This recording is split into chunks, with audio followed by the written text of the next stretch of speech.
My name's Aaron. I'm 34, single, and apparently, according to a group chat I was never supposed to see, I'm the family wallet with no life. That line has played in my head more times than I can count. I still remember the exact moment I read it. I was sitting at my desk after a long day of work, a cold cup of coffee next to me, when my phone buzzed. It was a message from my Uncle Greg, a screenshot, sent accidentally, I assume, meant for my mom. It showed a group chat titled Famcore, which I'd never heard of. In it were my mom, Uncle Greg, my sister Tessa, and my brother-in-law Nathan. No cousins, no kids, just the core adults, I guess. The thread was mid-conversation when he screenshotted it, and the last few messages were about me.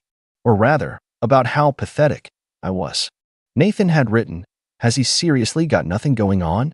Just work, sleep, and Venmo." My sister replied with a laughing emoji and, "He likes feeling needed. Let him be our little sponsor." Then my mother chimed in, and this one cut deeper than I care to admit. He's not doing anything else with his life. At least this way, he contributes. Finally, Uncle Greg added, "Honestly, Aaron's basically the family wallet with no life." I must have stared at that image for a solid 5 minutes. Not moving, not blinking, just feeling the weight of it. These were the people I'd been bending over backward for. The ones I quietly helped behind the scenes. My mom, who hadn't paid full rent in 3 years. My sister, who'd borrowed money at least 6 times for things like car repairs, vet bills, or last-minute weekend getaways. Even Greg, who once called in a favor so his daughter could get a laptop for college, and I'd send it overnight, no questions asked. They all knew I never made a fuss. I always just said, "Of course," or "Don't worry about it," and went back to work. I've always had a decent job, software development for a mid-size firm.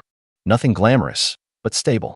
I'm good at saving, I don't splurge, and I never expected anything in return. I guess I just wanted to feel like I mattered, that I was useful. And for a while, I believed that was enough. But reading that chat flipped a switch. I didn't respond to the screenshot. Didn't ask Greg about it. Didn't message my mom or my sister. I just sat there, feeling the slow, creeping burn of betrayal and embarrassment. Like I'd been the punchline of some long-running joke I never knew I was in on. The next day, I got a text from Tessa. "Hey, can you spot me $300 for this group ski trip thing Nathan planned? We'll pay you back, swear." No apology. No acknowledgement. Just business as usual. And just like that, the betrayal wasn't just emotional, it became procedural. Routine. Expected. I didn't reply. An hour later, Mom texted, "Sweetheart, the landlord's being difficult again. Can you send a little extra this month?" I stared at the screen, feeling a strange calm come over me. Not anger. Not even sadness. Just a dull, sharp awareness, like finally seeing a crack in the foundation that had always been there. I didn't respond to her either. That week, I kept to myself. No replies. No money sent. I needed time to think. To step back and understand how I'd gotten here. Every memory came back to me like a gut punch. My 30th birthday, when no one showed up except my coworker Jenna. Or the time I told Tessa I was thinking about going back to school and she said, "You're too old for that. Just stick to what you're good at. Earning." I remembered one Christmas, 3 years ago, when I gave everyone Amazon gift cards and cute envelopes I'd designed myself. Tessa laughed and said, "Oh, Aaron, ever the practical giver," and my mom said, "It's sweet, but maybe next year do something a little more personal." Meanwhile, I'd gotten a mug that said, "World's okayest brother." In the past, I would have shrugged all that off. Played the self-deprecating card. Haha. Yeah, I'm the boring one, I'd say. But now? It felt more like a pattern than a personality trait. A role I'd been cast in without consent. Friday rolled around, and I got a call from Uncle Greg. I let it ring out. He left a voicemail. "Hey bud, not sure if you saw, but your mom's in a bit of a tight spot this month. Just checking in. Give me a ring." Another one from my mom. "Aaron, I need to know you're okay. I'm worried. Please text me." It's funny how the silence I gave them, the one I'd always filled with help, reassurance, and money, suddenly made them uncomfortable. Like they didn't know what to do without me patching over the holes. I took the weekend to clean my apartment. Really clean. Not just vacuum and dishes. I went through every drawer, every cabinet, and threw out anything that didn't belong. Things I'd kept out of obligation. Gifts I didn't like but felt guilty discarding. Hand-me-downs from mom. Photos that didn't mean anything anymore. On Sunday, I went for a long walk, just listening to music and thinking. It was sunny, brisk, and quiet. And I realized something. I didn't want revenge. Not yet. Anyway, I wanted clarity. A chance to see what would happen if I stopped playing the role they'd assigned me. If I simply stepped off the stage. Monday morning, I sent one message in the family group chat, the one they had included me in. Hey, just wanted to let you all know I won't be covering anyone else's expenses from now on. Please make other arrangements. Tessa replied in under 10 seconds. Wait, what? Is this a joke? Nathan followed with, dude, timing is terrible. The Airbnb for the ski trip is already booked. Mom's message came a minute later. Aaron, are you okay? We can talk about this. What's going on? Greg sent a thumbs up emoji. Then, let me know if you want to talk. I didn't answer. I turned my phone over, walked to the kitchen, and made breakfast. By Thursday, the calls had started. Mom called twice a day, leaving voicemails about misunderstandings and talking it through. Tessa texted me a screenshot of her Venmo balance, $9.73, and wrote, "You're really gonna leave us hanging like this?" They weren't sorry. They were inconvenienced. I could see it in every message. Not one apology. Not one moment of self-awareness. Just panic that the human ATM was suddenly closed for maintenance. They didn't want me. They wanted what I gave. By the following week, things escalated. Greg texted, "I think you're being a little extreme. One group chat joke and now you're punishing everyone." Tessa called me, and when I didn't answer, she left a voicemail that started calm, then went bitter fast. "You always act like you're above everyone. Maybe we joke because you make yourself the outsider. You act like money makes you better." I sat in my living room, the lights dim, staring out the window as her words played over the speaker. My heart didn't even race. I just sat there, oddly detached, letting her anger wash over me like lukewarm rain. But something in me had shifted, and they hadn't seen anything yet. That weekend, I got a knock at my door. It was my mother. Not a text. Not a call. She drove over unannounced, 2 towns over, wearing her concerned mom face like it was still Halloween and she hadn't realized the costume stopped being convincing years ago. She had a small paper bag in her hand, banana bread. Her way of saying, "I come in peace," as if baked goods could undo years of quiet exploitation. "Sweetheart," she said before I even had the door fully open, "can we talk?" I stepped aside and let her in without a word. The banana bread was placed on my counter like some sort of peace offering on a battlefield. She stood in my kitchen, wringing her hands, eyes darting around the room like she was searching for the right angle to approach from. "I'm worried about you," she finally said, and sat down at the table like this was some sort of intervention. I leaned against the counter, arms crossed. "Are you okay?" she asked. I stayed silent. She sighed. "Look, I saw the message you sent. And I get it. I do. Maybe we were a little too comfortable asking for help, but we're family. Families lean on each other." I raised an eyebrow. "That what you call it?" "Aaron." "No, really," I cut in. "Is that what you call it? Leaning?" Because it felt more like sitting on my shoulders while laughing at how small I am. Her mouth tightened, but she didn't deny it. "That screenshot Greg sent, it was out of context." I snorted. "I read the whole thing, Mom." Tessa laughing. "Nathan saying I do nothing but Venmo. You chiming in with how I contribute better this way. Was that also out of context?" She faltered. "You've always been so independent, honey. You never asked for anything. I thought you liked helping." There it was. The core lie. That just because I never complained, I was happy. That silence equals consent. "I liked feeling needed," I said quietly. "I didn't like being used." Her face flushed. "We never." "Yes, you did," I said, sharper now. "You used me, Mom. All of you did. And the worst part? You didn't even hide it. You just assumed I'd never walk away because I've always been the reliable one. The background character in your stories who quietly pays the bills while you toast to each other's milestones." She looked down, blinking fast. "We didn't mean to hurt you. But you did." Silence. Then, after a long pause, she said, "Can we fix this? I don't want to lose you." And I'll admit, for 1 second, I almost softened. Almost. Until she added, "Maybe if you just told us how you felt earlier, none of this would have happened."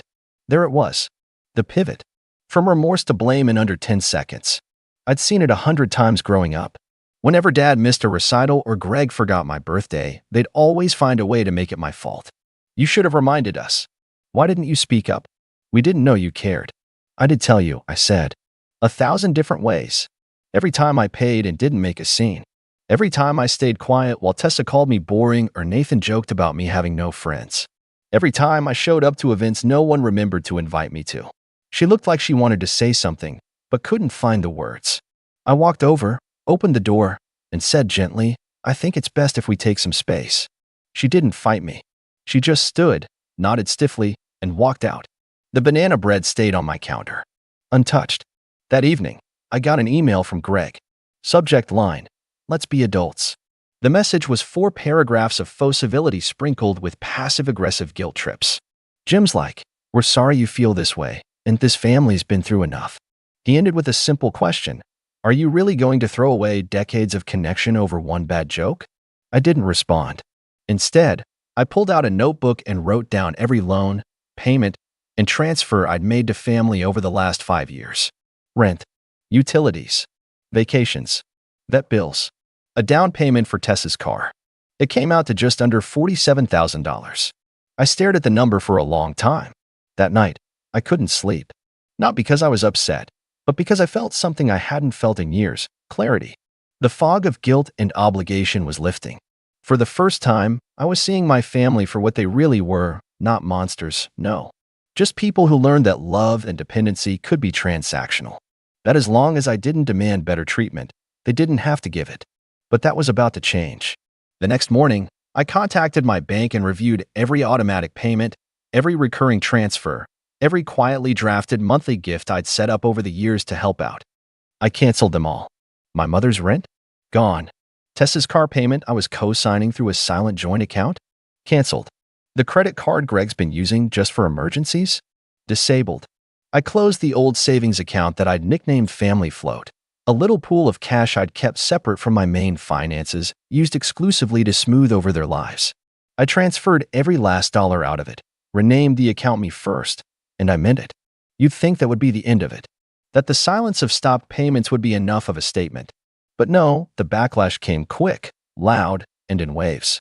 The first to notice was, unsurprisingly, Tessa. She called me 5 times in the span of 2 hours. When I didn't answer, she left a voice message that started composed but devolved into this ranty spiral about how, my credit is trash, and now the bank's calling. What are you even trying to prove? Her tone didn't carry guilt. It carried disbelief, as if I had committed the betrayal simply by removing myself from a role I never agreed to. Nathan texted shortly after. "So you're punishing Tessa for a mistake someone else made? Real mature." I didn't reply. Then came Greg. Apparently, that emergency credit card he'd been dipping into wasn't just for emergencies. It had a subscription to a golf club, regular charges at a steakhouse near his office, and get this, 2 payments toward a landscaping service for his lake house. Not even his main home. His second home. The man who once cried to me about not being able to afford tuition for his daughter had been using my money to make sure his hydrangeas looked camera-ready for summer barbecues. When the card declined, he sent a message. "You froze the card." Really? You couldn't have called first? I stared at the message for a long time. They all kept saying the same thing in different ways. You couldn't have warned us. You couldn't have told us. You should have given us a chance. But what they meant was, you should have given us time to find a replacement for you. The one that broke me came from my mom. 2 days after our last in-person talk, she called and left a message I'll never forget. "Sweetheart, I didn't raise you to be cruel. I know you're hurting, and maybe we should have shown our appreciation more. But this isn't the way. This, silent treatment, the money stuff, you're hurting all of us." Tessa's crying, Greg's furious, and I don't know what to do. I need you to be the bigger person, like you always have. She sounded sincere, tired, even fragile. But not once did she say the word sorry. Not once did she say I was wrong. Just I need you. Just do what you've always done. Clean up after us, quietly, without resentment. And for the first time in my life, I let her voicemail sit unanswered. It's strange how freeing that silence can feel. Like standing on the edge of a cliff and realizing the fall you were afraid of was just a 2-foot drop all along. The fear of disappointing them, of being labeled selfish or cold, suddenly felt like a script I'd been reading from, a tired play with no applause, just more acts of obligation. So I rewrote the script. I started small. I booked a trip. Just me. No explanations. A 2-week solo trip to a little cabin in Vermont, deep in the woods, with a fireplace, no Wi-Fi, and a view of the lake. I told no one. I packed light, left my phone on airplane mode, and let the sound of wind and birds and wood cracking in the fireplace wash over me like a language I'd forgotten I spoke. It was the first time in over a decade that no one could reach me. No pings, no guilt, no transfers. And for the first 3 days, I kept looking over my shoulder like I was going to get caught. But by day 4, I started to breathe differently. And then I got back. 37 unread texts, 9 voicemails. For missed calls from work, I put in PTO, so that was fine. But the rest? Family. Tessa had apparently posted something vague on Facebook. You think you know someone, and then they let money turn them into a stranger. Greg's wife messaged me on LinkedIn, for crying out loud, asking if I could please make peace with your uncle. It's affecting the whole family dynamic. But the real kicker? Mom sent me an email. Subject: something you deserve to see. Attached was a screenshot of a message thread between her and Tessa. Tessa said, if Aaron won't help, I'm not paying for your rent either. I have my own bills. This is his fault. Mom replied, I understand. I just don't know what to do anymore. Tessa said, he's punishing us. It's manipulative. Honestly, he's always had a superiority complex. Mom replied, maybe we pushed too much. That last message was dated 3 minutes before she emailed me. A seed of doubt crept into my mind. Was this remorse? Was Mom trying to show me that at least she saw it now? That maybe, just maybe, she was starting to understand? And then I read the next part of her email. I'm sorry you felt hurt by what was said. I'm not excusing it. But Aaron, we're still family. Don't let this coldness become who you are. I miss my son. I sat there, staring at that sentence. Still know I'm sorry I said those things. Know we were wrong to use you. Just, I'm sorry you felt hurt. The kind of apology you give when you're not actually apologizing, just trying to reclaim access to someone you've lost control over. That's when I knew. They hadn't learned anything. They were scrambling, flailing, watching the cracks form in the foundation they'd built on my back, and panicking because I wasn't there with the mortar. And they hadn't seen what I'd planned next. Because I hadn't just called a lawyer to close some accounts. I'd asked him to look into something else. Something that would change everything. I waited another week before making my move. Part of me wanted to let it go. To stay in my peaceful silence, living out the quiet revenge of absence. No explanations, no dramatic exits, just gone. But then I remembered something from years ago. A conversation with my dad, back before he passed. We were sitting on the porch, and he told me something I didn't understand until now. You can walk away from people, son. But if they keep following, sometimes you've got to shut the door for real. Not just close it, bolt it. So I bolted it. That's something else I asked my lawyer to look into. It was the co-signed loans, the accounts in my name, the assets that I had quietly backed for family members because we're just helping each other. Aaron. It turns out, I was legally tied to more than I remembered. Tessa's car? Still partially in my name. Greg's emergency card? Set up with me as the primary because his credit wasn't strong enough. Even my mom's lease renewal for her apartment, I'd signed on as a guarantor the year she lost her job. It wasn't just about money anymore. It was about liability. If one of them defaulted, I was the one the collectors would come after. Still, even after everything. So I made it official. Revoked authorization. Sent certified letters. Paid off balances and closed the cards. Reassigned Tessa's car loan to her name fully, which she'd only be able to keep if she refinanced it. Spoiler, she couldn't. Filed paperwork to remove myself as guarantor on Mom's lease, which gave her 60 days to either find a new co-signer or prove she could pay a loan. And I even filed a small claim against Uncle Greg for the charges he ran up beyond the card's original purpose. Not to win money, I didn't expect a cent, but to put it in the public record. So there'd be a paper trail. It was surgical, clean, legal, unemotional. And when the fallout hit, it hit hard. Tessa called first. Or rather, screamed into the phone. You're ruining my life, Aaron.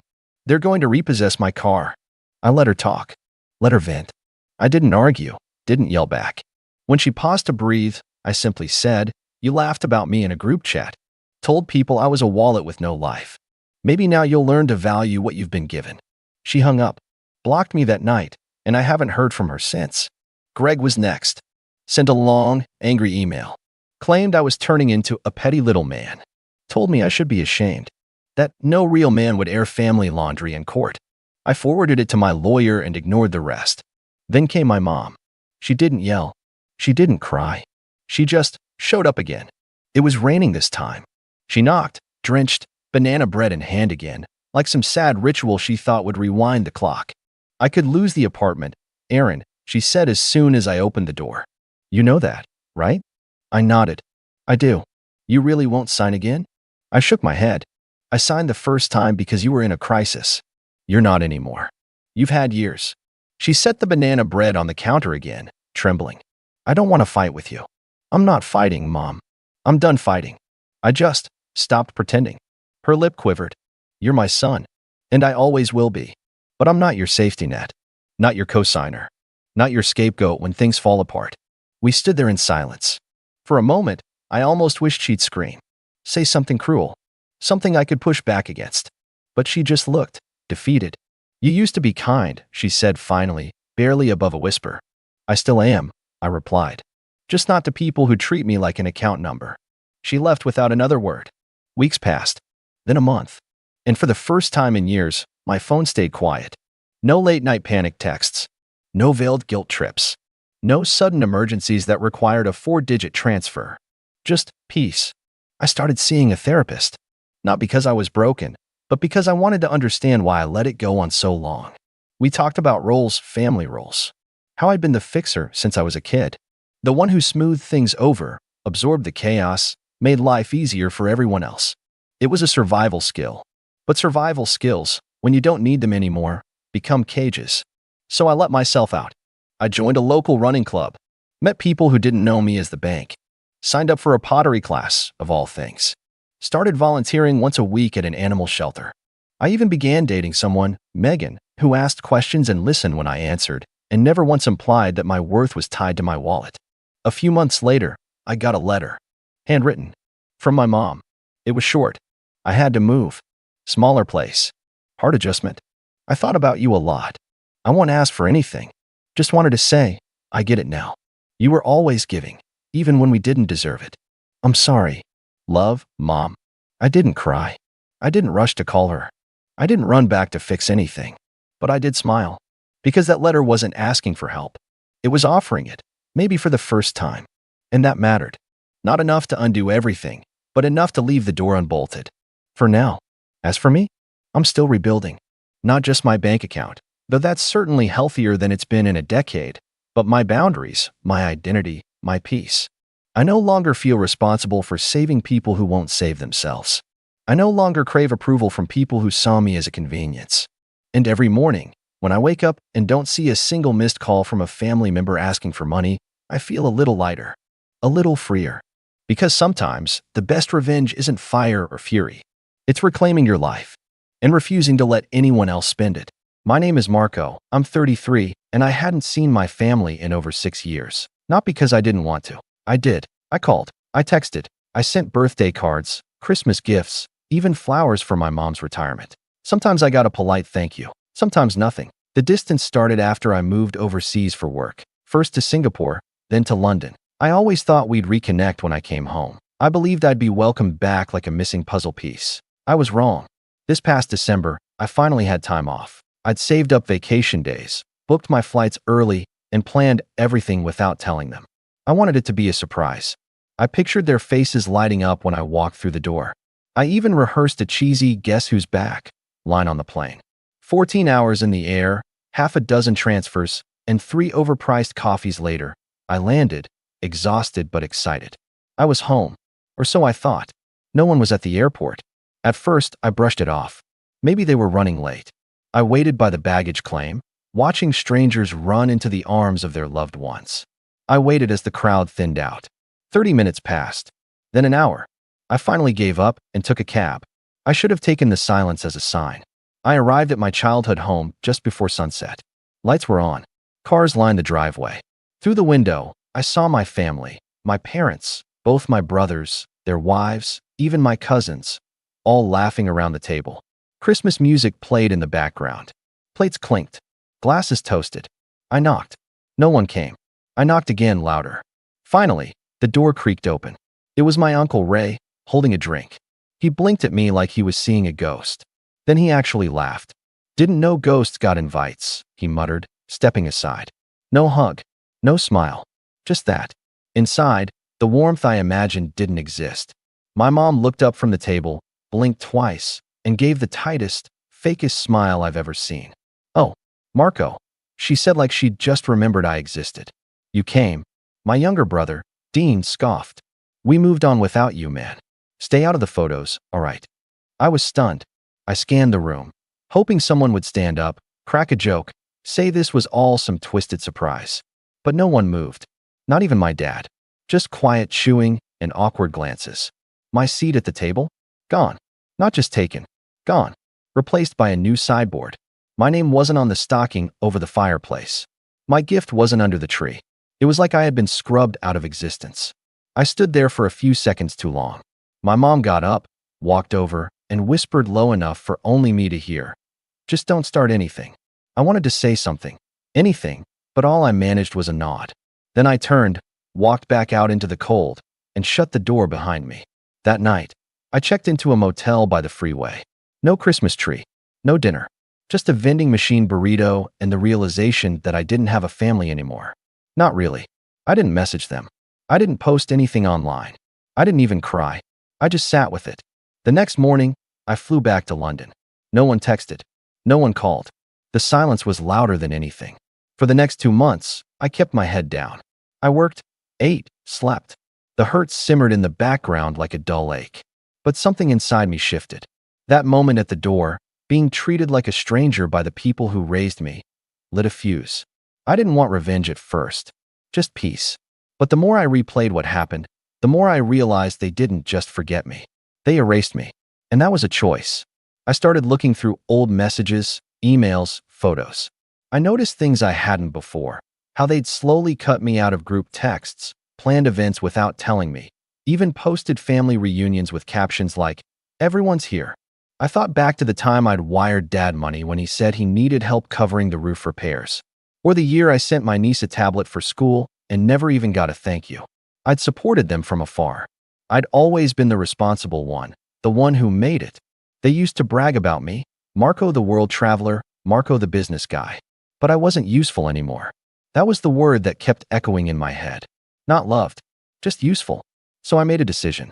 Not impulsive, not loud, just deliberate. I reached out to a lawyer I knew in the US, a contact from a past deal. I gave him a list of assets I'd helped my parents acquire over the years. Some in my name, some co-signed, some fully funded by me, because they'd claimed they'd pay me back someday. I wanted to see what could be unwound. We spent 3 weeks gathering records, mortgage payments, transfers, property deeds. I hadn't realized just how much I'd contributed until I saw it all in one file. The family's cabin in Lake Tahoe, my down payment, my mom's car lease, my cosign and credit, the business loan for my brother Dean's startup, me, every single dime. They didn't just ignore me. They built their lives on my back and then slammed the door when I showed up.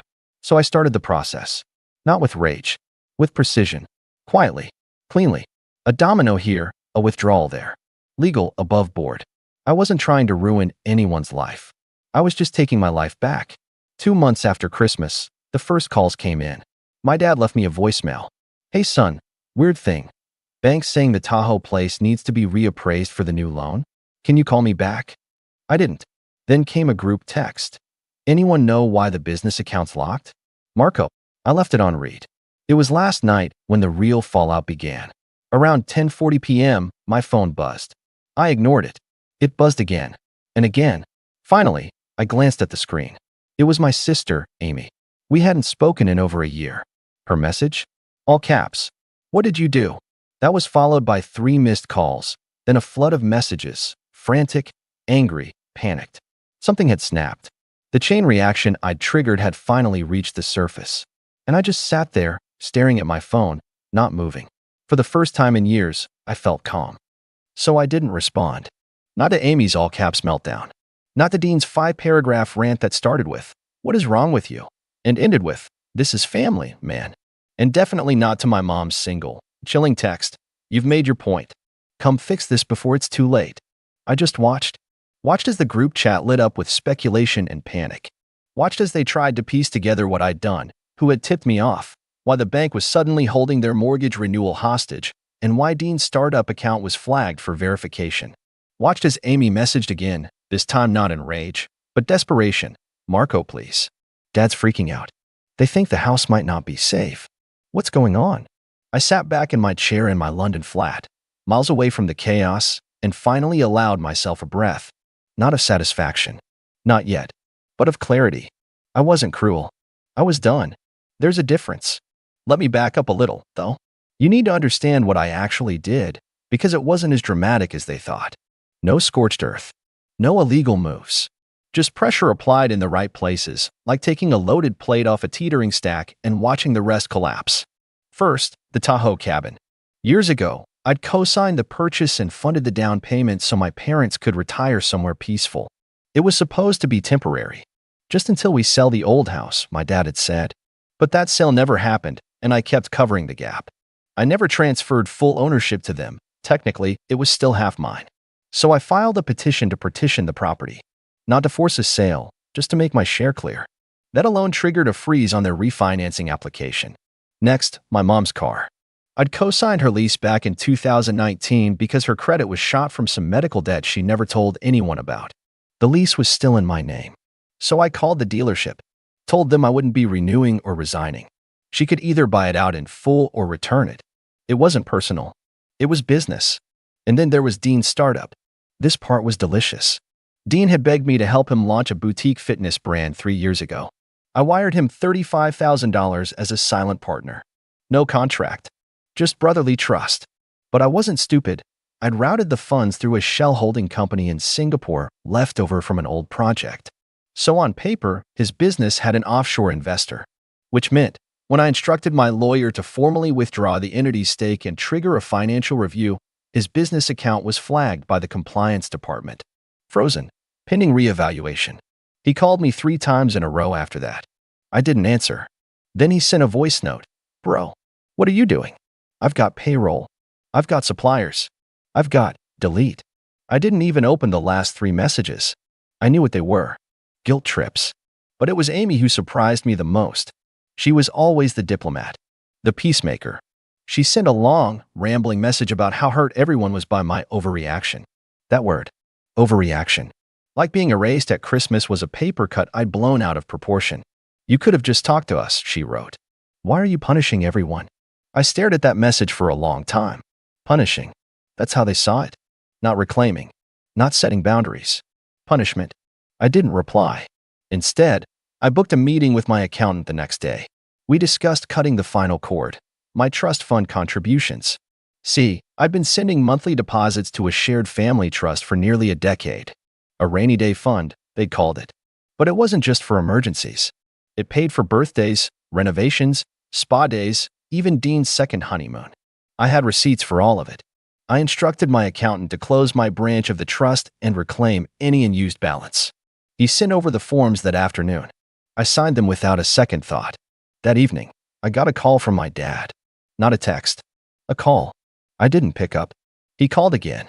Left a voicemail. His voice was hoarse, slower than I remembered. Marco, it's me. I need to talk to you. We didn't mean to shut you out. Your mother's crying. Dean's in trouble. Look, you've made your point. Please. Let's talk. I listened to the whole thing, then deleted it. That night, I got an email from Amy. She attached a photo. It was from Christmas Day.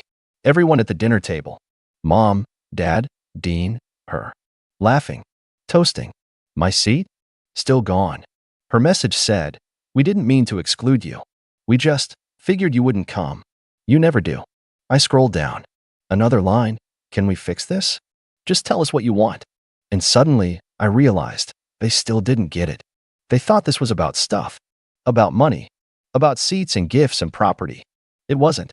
It was about being invisible. About giving and giving until you didn't even exist unless someone needed a loan or a favor. It was about walking into your own home and being treated like a problem instead of a person.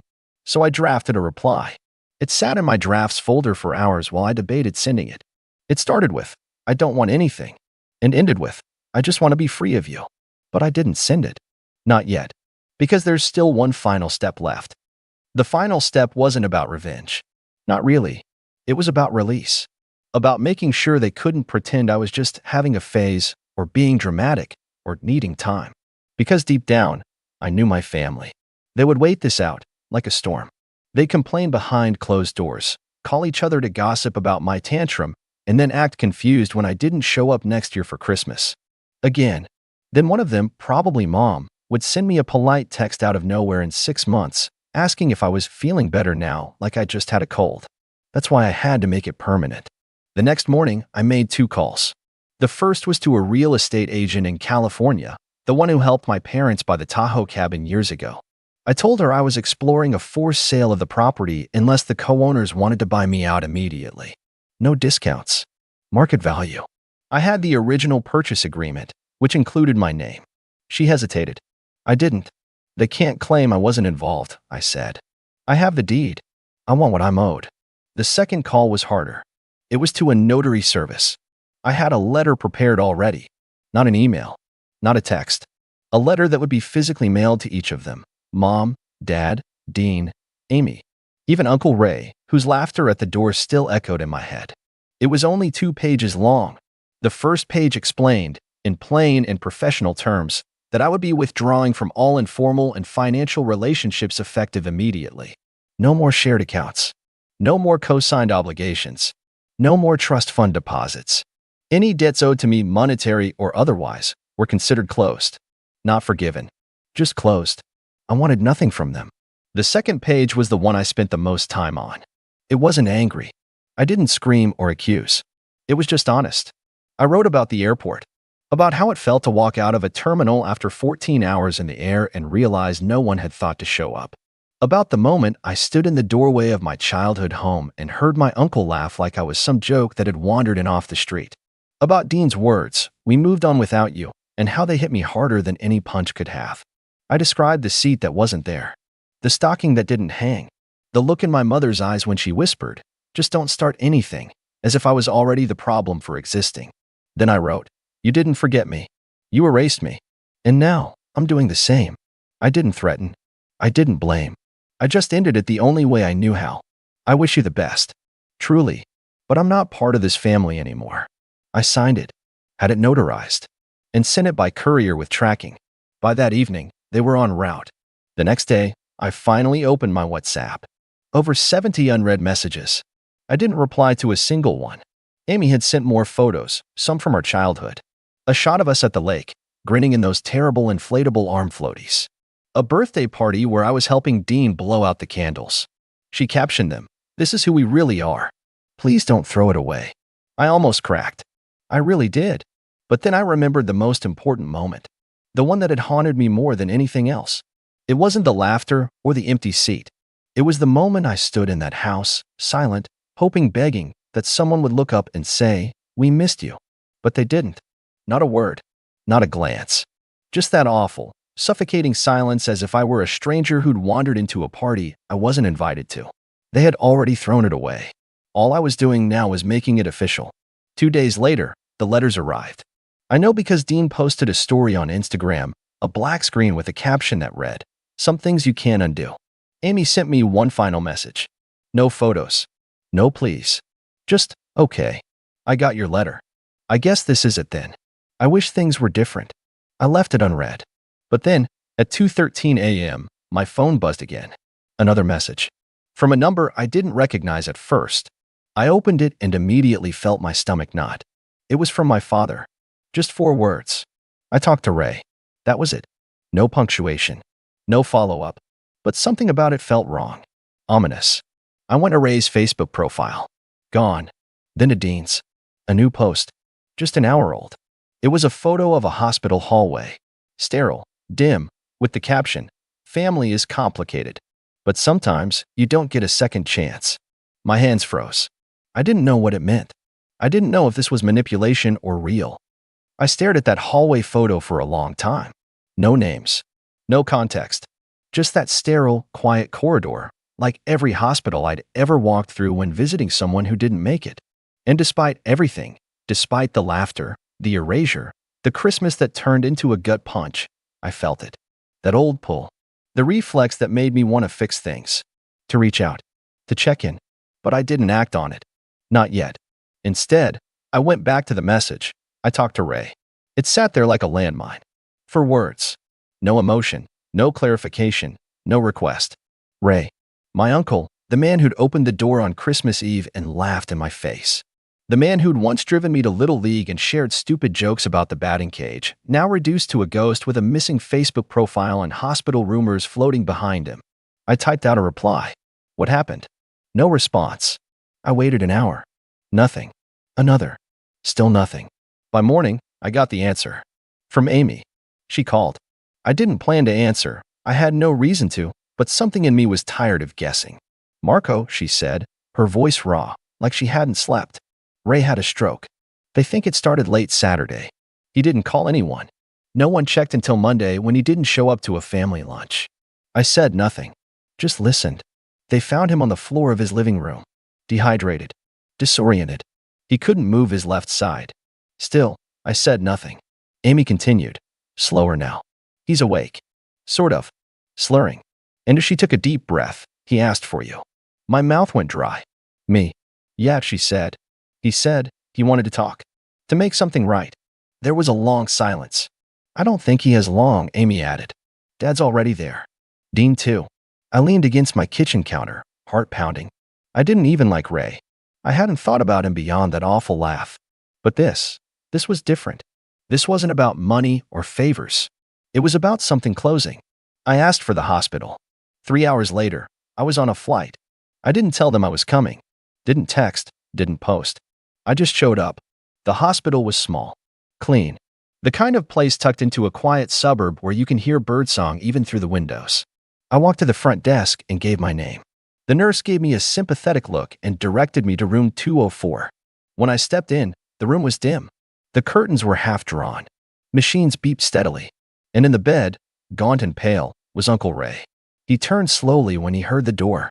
His eyes lit up, weakly, but unmistakably. Marco, he rasped. I stood frozen for a second before walking in. I pulled up a chair. I didn't reach for his hand. Didn't hug him. But Saturday, I didn't think you'd come, he said, every word sounding like it cost him something. Neither did I admitted. There was a long pause. Just the machines filling the silence. I messed up, he said finally. That night. Christmas. I laughed because I didn't know what to say. You just showed up, and everyone froze. I was drunk. And I said something cruel because everyone else was standing there like statues. I tried to break the tension, but all I did was he coughed. Make it worse. I didn't speak. Not yet. I heard what you did. With the trust. The cabin. The business stuff. I don't blame you. You were always the only one who kept receipts. Another pause. I'm not asking you to forgive me. I wanted to say it before I go. I saw you, kid. Always did. Even when they didn't. My throat tightened, but I forced myself to stay still. It's late for that. I know. We sat in silence for a while. I looked at him. The man who'd once taught me how to change a tire turned into a stranger at the door. Even now, I didn't hate him. When I stood up to leave, he reached for my wrist. I'm proud of you, he whispered. Don't let them drag you back in. I nodded. Then I left. Outside the room, I ran into Dean. His eyes widened when he saw me. You came. I didn't answer. He looked like he hadn't slept either. Rumpled hoodie. Greasy hair. Stress clinging to his face like sweat. I didn't know it was that bad, he said suddenly. With you. With us. I raised an eyebrow. You said, we moved on without you. That wasn't heat of the moment stuff. That was practiced. He winced. I thought you didn't care anymore. Because I wasn't around? Because you were better. Always jet-setting. Always successful. I was trying, I said, sharper than I meant to. Trying to stay connected. You guys didn't just stop calling. You deleted me. And I still sent gifts. Still showed up. Dean looked at the floor. I messed up. No, I said. You all did. Together. He nodded. Can we fix it? And there it was, the question everyone wanted to ask. I thought about it. Really thought. Then I said, no. His eyes widened. I don't hate you, I added. But I'm done waiting to be seen. I'm done being an accessory to people who treat me like an outsider until they need something. So that's it. For now? Yeah. Dean looked like he wanted to argue, but he didn't. Just stepped aside and let me pass. Later that evening, I stopped by my childhood home one last time. No one was there, probably still at the hospital. I didn't go inside. Just stood on the sidewalk, looking at the front door I once ran through with scraped knees and birthday balloons. Then I turned around and walked away. When I got back to London, I didn't cry. I didn't rage. I just lived. I closed the accounts, transferred the property share in Tahoe to a third-party buyer, made it clean. Amy messaged me again a month later, said Ray had passed. Peacefully. She said Dad cried for the first time in years, that Mom was quieter now, that Dean had shut down the business, that she understood why I did what I did. I thanked her. She asked if I'd ever come back, even just for coffee. I said maybe, but deep down, I knew the answer. Not out of spite, not out of anger, but because for the first time in my life, I wasn't surviving inside someone else's story. I was finally living my own. My name is Jonah, and I'm 27 years old. Thanksgiving has always been a complicated holiday for me. Not because of the food is always great. My Aunt Diane makes a stuffing that could solve wars, and Grandma's cranberry tart could probably bring someone back from the brink of death. No, Thanksgiving is hard because it means going back to a house filled with people who seem allergic to treating me like I exist. My family's always had a knack for twisting the knife with a smile. Sometimes they don't even bother with the smile.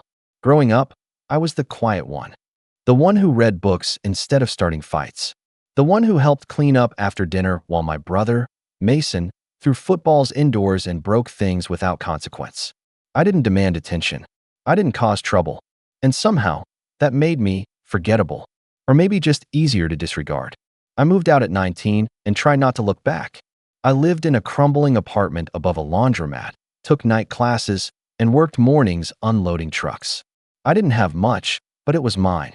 Meanwhile, Mason lived at home until he was 25, went through 3 job phases, and crashed 2 cars. My parents still call him our miracle. When I finally finished my degree and got a job in publishing, my dream job, even if the pay barely covered rent, the most I got from Dad was a half nod and, "So you read stuff for money now?" Still, every year, I came home for Thanksgiving. I'd show up on time, bring a bottle of wine, even though no one ever drank it, smile at the door, laugh at their jokes, pretend like last year hadn't happened, when they forgot to send me the invite and posted group photos online with captions like, "Just the family this year, 2 hearts." Mason swore it was an accident. My mom said, "You would have been bored anyway." Dad just shrugged. I never pushed. I told myself I didn't need them to like me, but I still kept showing up, hoping something would change. This year, I arrived 10 minutes early. The air smelled like roasted turkey and cinnamon rolls. Through the window, I could already see Mason in the living room, passing around his new baby girl like a trophy. My niece. I'd only seen her once, briefly, at the hospital, and that had felt like a drive-by glance. They didn't want me holding her. Said she was too fragile. I stepped inside and smiled. My mom looked over from the kitchen, wiped her hands on her apron, and said, "Jonah, we didn't think you'd come this year. Not glad you're here. Not even a fake hug. Just surprise, like I was some ghost who'd wandered in uninvited." I handed her the bottle of wine. Of course I came. Her eyes flicked to the label. "Oh, red." Mason came around the corner, baby in one arm, grinning. "Jonah, my man, you remember how to drive out here?" I smiled, playing along. Barely. The house looked mostly the same. Same beige carpet, same framed photos of Mason at every life milestone. First steps, first touchdown, high school prom, wedding day. If I existed in their memories, it was always on the edge of the frame. I followed the voices into the dining room and froze. There were 2 tables. The main one, long, elegant, with the white cloth and the gold-trimmed china, had all the adult seats filled with name cards. Aunt Diane, Uncle Mark, Grandma, Mom, Dad, Mason, his wife, a few cousins. And then, off to the side, near the kitchen entrance, was a smaller table with brightly colored plastic cups, paper napkins, and cartoon-themed plates. I saw 3 kids already seated there, 2 cousins and Mason's daughter in a high chair. And then, next to the high chair, another name card. Jonah. I blinked. Thought maybe it was a mistake. I looked over at Dad, who was pouring himself a drink. Dad, why is my seat over there?" He didn't even look up. "Because grown-ups contribute. You just exist." The words hit like ice water. Mason snorted behind him. "We should have uninvited you like last year. Less awkward for everyone." There was laughter from the living room. I didn't turn to see who joined in. I just stood there, frozen in place, my jaw tight. I felt heat crawling up my neck. I didn't shout. I didn't throw anything. I just nodded, slow and quiet. "Right," I said. "Makes sense." I stepped out of the room and walked back to the hallway, ignoring the pity glance from my aunt and the shrug from my cousin. My hands were trembling as I opened my messenger bag and pulled out the manila folder I'd been carrying for 3 weeks. I'd thought, I don't know, maybe I wouldn't need it. Maybe this year would be different. But of course it wasn't. I walked back to the dining room, crossed the hardwood floor slowly, and slid the folder onto the middle of the main table, right between the gravy boat and the bowl of cranberry sauce. My mom paused mid-sentence. Dad narrowed his eyes. Mason looked confused. "What's this?" Mom asked. I didn't answer. I just went to the kitchen, grabbed a glass of water, and sat down at the kids' table. I didn't touch the paper plate in front of me. I didn't speak. The room behind me was still for about 10 seconds, and then it started. My mom opened the folder first. She gasped so loud you could hear it echo down the hallway. "What is this?" she snapped. My aunt leaned over to look. Her face went pale. She whispered, "Oh my God." Grandma stood slowly, took the folder in her shaking hands, and read one of the printed pages. Then another. Then another. By the time she got to the 3rd page, she sat back down hard in her chair, staring straight ahead, whispering, "Please tell me this isn't real." My dad's face turned red. Not with anger, with fear. I watched him from the corner of my eye as he reached for one of the documents and scanned it quickly. His lips were moving, silently counting lines. Mason stood up, voice tight. "What kind of game is this, Jonah?" Still, I said nothing. My cousin asked, "What's going on?" No one answered him. No one moved. It was like the room forgot how to breathe. My mom stood up, slammed her hands on the table, and shouted, "You've ruined everything." I took a sip of water. The truth is, I didn't want to ruin anything. I didn't come here hoping for chaos. But I also didn't come here to be humiliated. Not again. Not after everything they said. Not after everything they did. I'd spent years being silent. The quiet one, the easy one, the one they could ignore. But not anymore. They wanted to pretend I didn't exist. Now they wouldn't be able to pretend anything. That was the moment Mason walked over, grabbed my arm, and hissed through clenched teeth, "What did you do?" I looked up at him, calm as I could manage. "You'll see." And just as Grandma began to cry, loud, real, aching sobs that made everyone turn, I leaned back in my chair, staring at the folder now lying open like a bomb on the dinner table, and waited. Mason's grip on my arm tightened, but I didn't flinch. He'd always thought strength was in the wrist, in how hard you could clench, how loud you could yell. I knew better. Strength was silence when they expected you to scream, calm when they were unraveling. He leaned in, voice low. "Is this about the money? The house?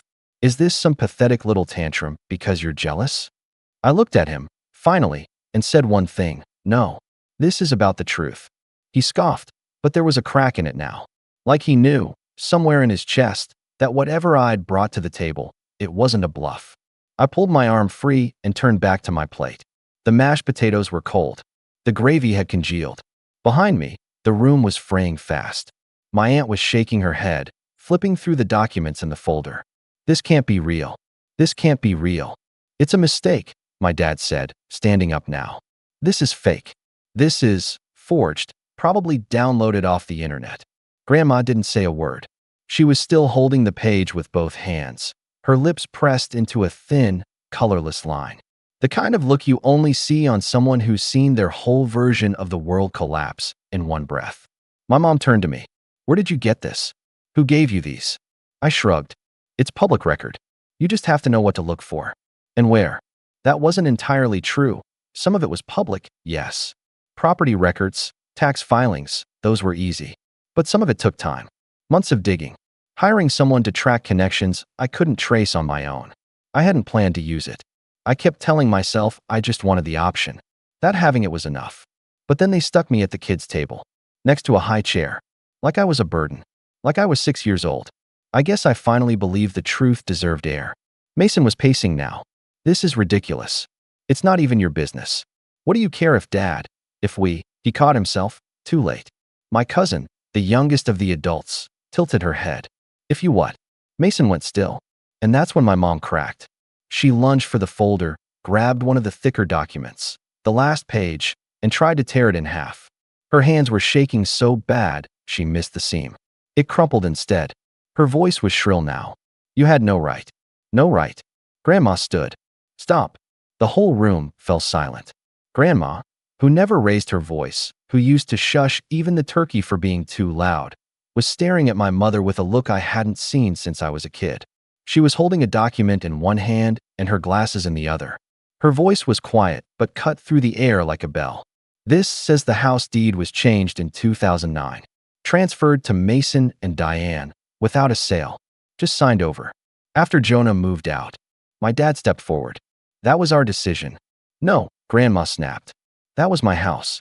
I gave it to you and Laura on the condition it stay in the family. All of the family. Jonah included. I didn't move. I didn't speak.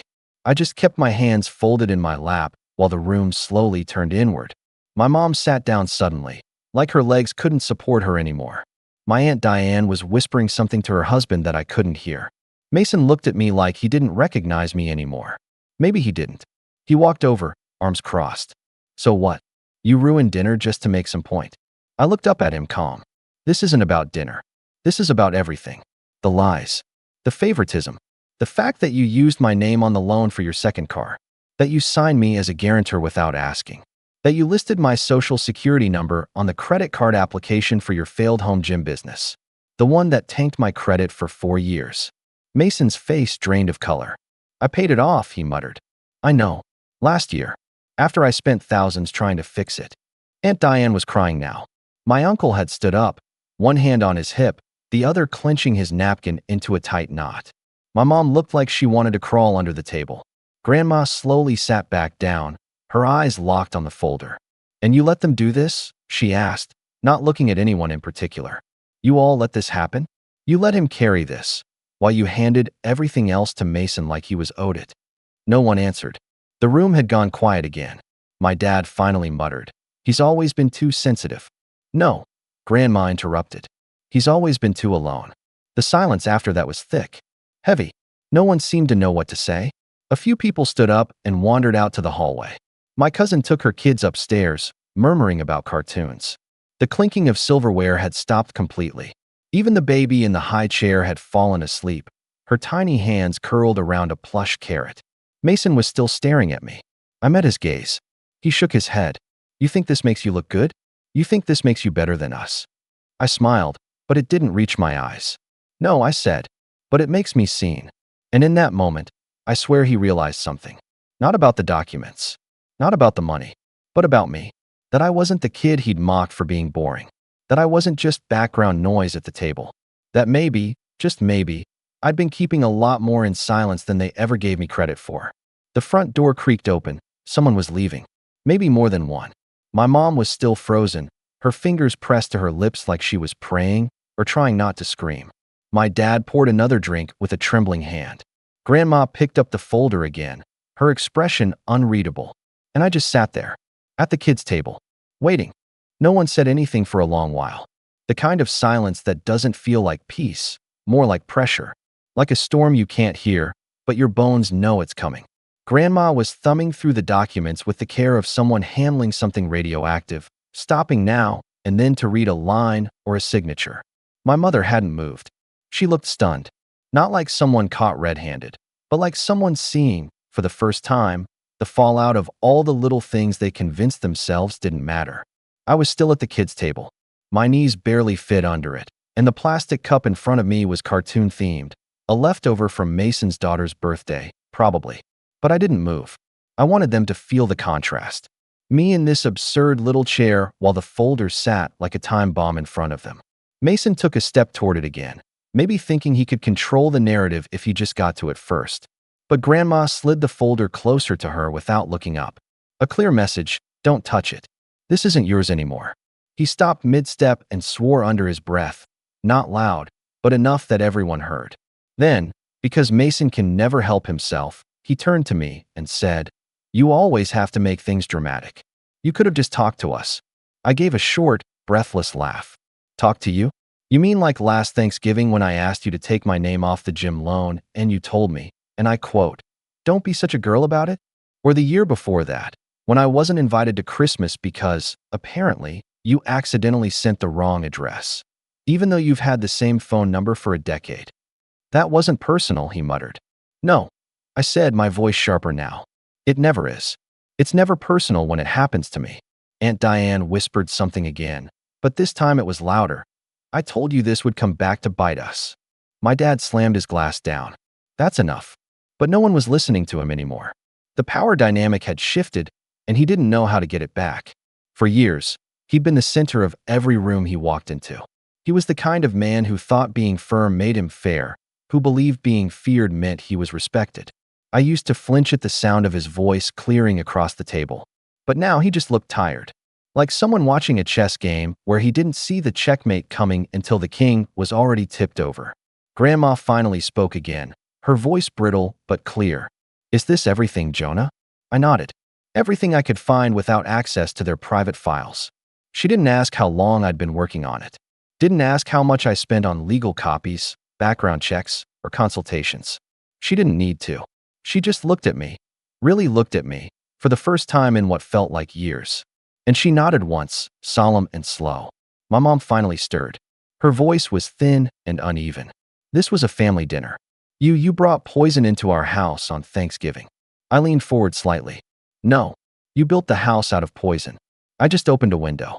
There was a rustling near the hall. One of my cousins, Jenna, I think, was on her phone, typing rapidly, whispering something to her husband. They both looked visibly uncomfortable, like they wanted to evaporate. I didn't blame them. This wasn't a show they signed up for. Most of them were bystanders. But bystanders who laughed at the jokes made at my expense, who shrugged when my name was missing, who never spoke up. And now, the lights were all on, and the curtain was down, and there were no more laughs left to be had. Grandma finally stood again, a bit slower this time. She picked up the folder, held it against her chest, and looked at each person at the table, one by one. I will be speaking to a lawyer this week, she said. My dad opened his mouth to object, but she raised her hand. No, you had your chance. All of you did. Jonah was always here. He came to every dinner, every birthday. He brought gifts. He sent thank you cards. He offered help even when no one asked.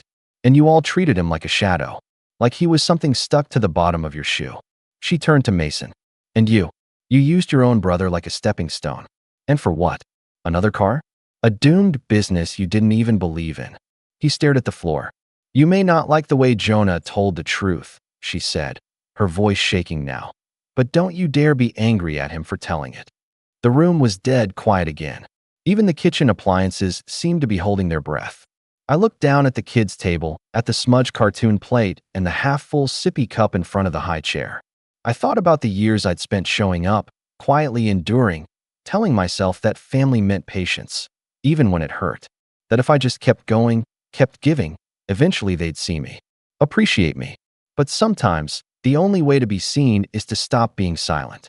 The sound of footsteps drew everyone's attention. My cousin Jenna and her husband were putting on their coats. She looked at me with something like apology in her eyes. Thanks for the honesty, she said, her voice quiet. It explains a lot. They walked out without saying another word to anyone else. Mason sat down heavily in his chair and stared blankly at his cold plate. My mother looked like she wanted to scream, but had forgotten how. My dad lit another cigarette, something he hadn't done indoors in years, and stared out the window like he couldn't recognize his own reflection in the glass. I stood up slowly. My knees cracked from the awkward angle under the tiny table. No one tried to stop me. No one asked where I was going. And just as I reached the hallway, I heard Grandma say, "Wait." I turned. She held the folder out. "You take this. You earned the right to hold it." I didn't argue. I walked over, took it gently from her hands, and looked around the room one last time. "I hope you all have a good dinner," I said, without irony. And then I stepped out the door, into the cold November air, the folder tucked under my arm like a shield, or maybe a map, finally free of the house where I'd been invisible for far too long. I didn't drive straight home. I sat in my car for a while, the engine off, the cold bleeding through the windshield in thin sheets of ice. The street was quiet except for the rustle of wind against dry leaves and the muffled sound of kids playing somewhere down the block.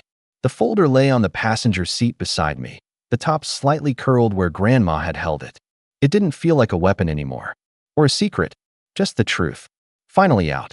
I thought I'd feel triumphant, liberated maybe, but instead, I just felt empty, tired in a way that went deeper than my bones. It was like I'd been holding my breath for years and finally let it out. only to realize I didn't know how to breathe normally anymore. Still, I didn't regret it. Not for a second. That night, I slept better than I had in months. 2 days later, I got a call from Grandma. I almost didn't answer.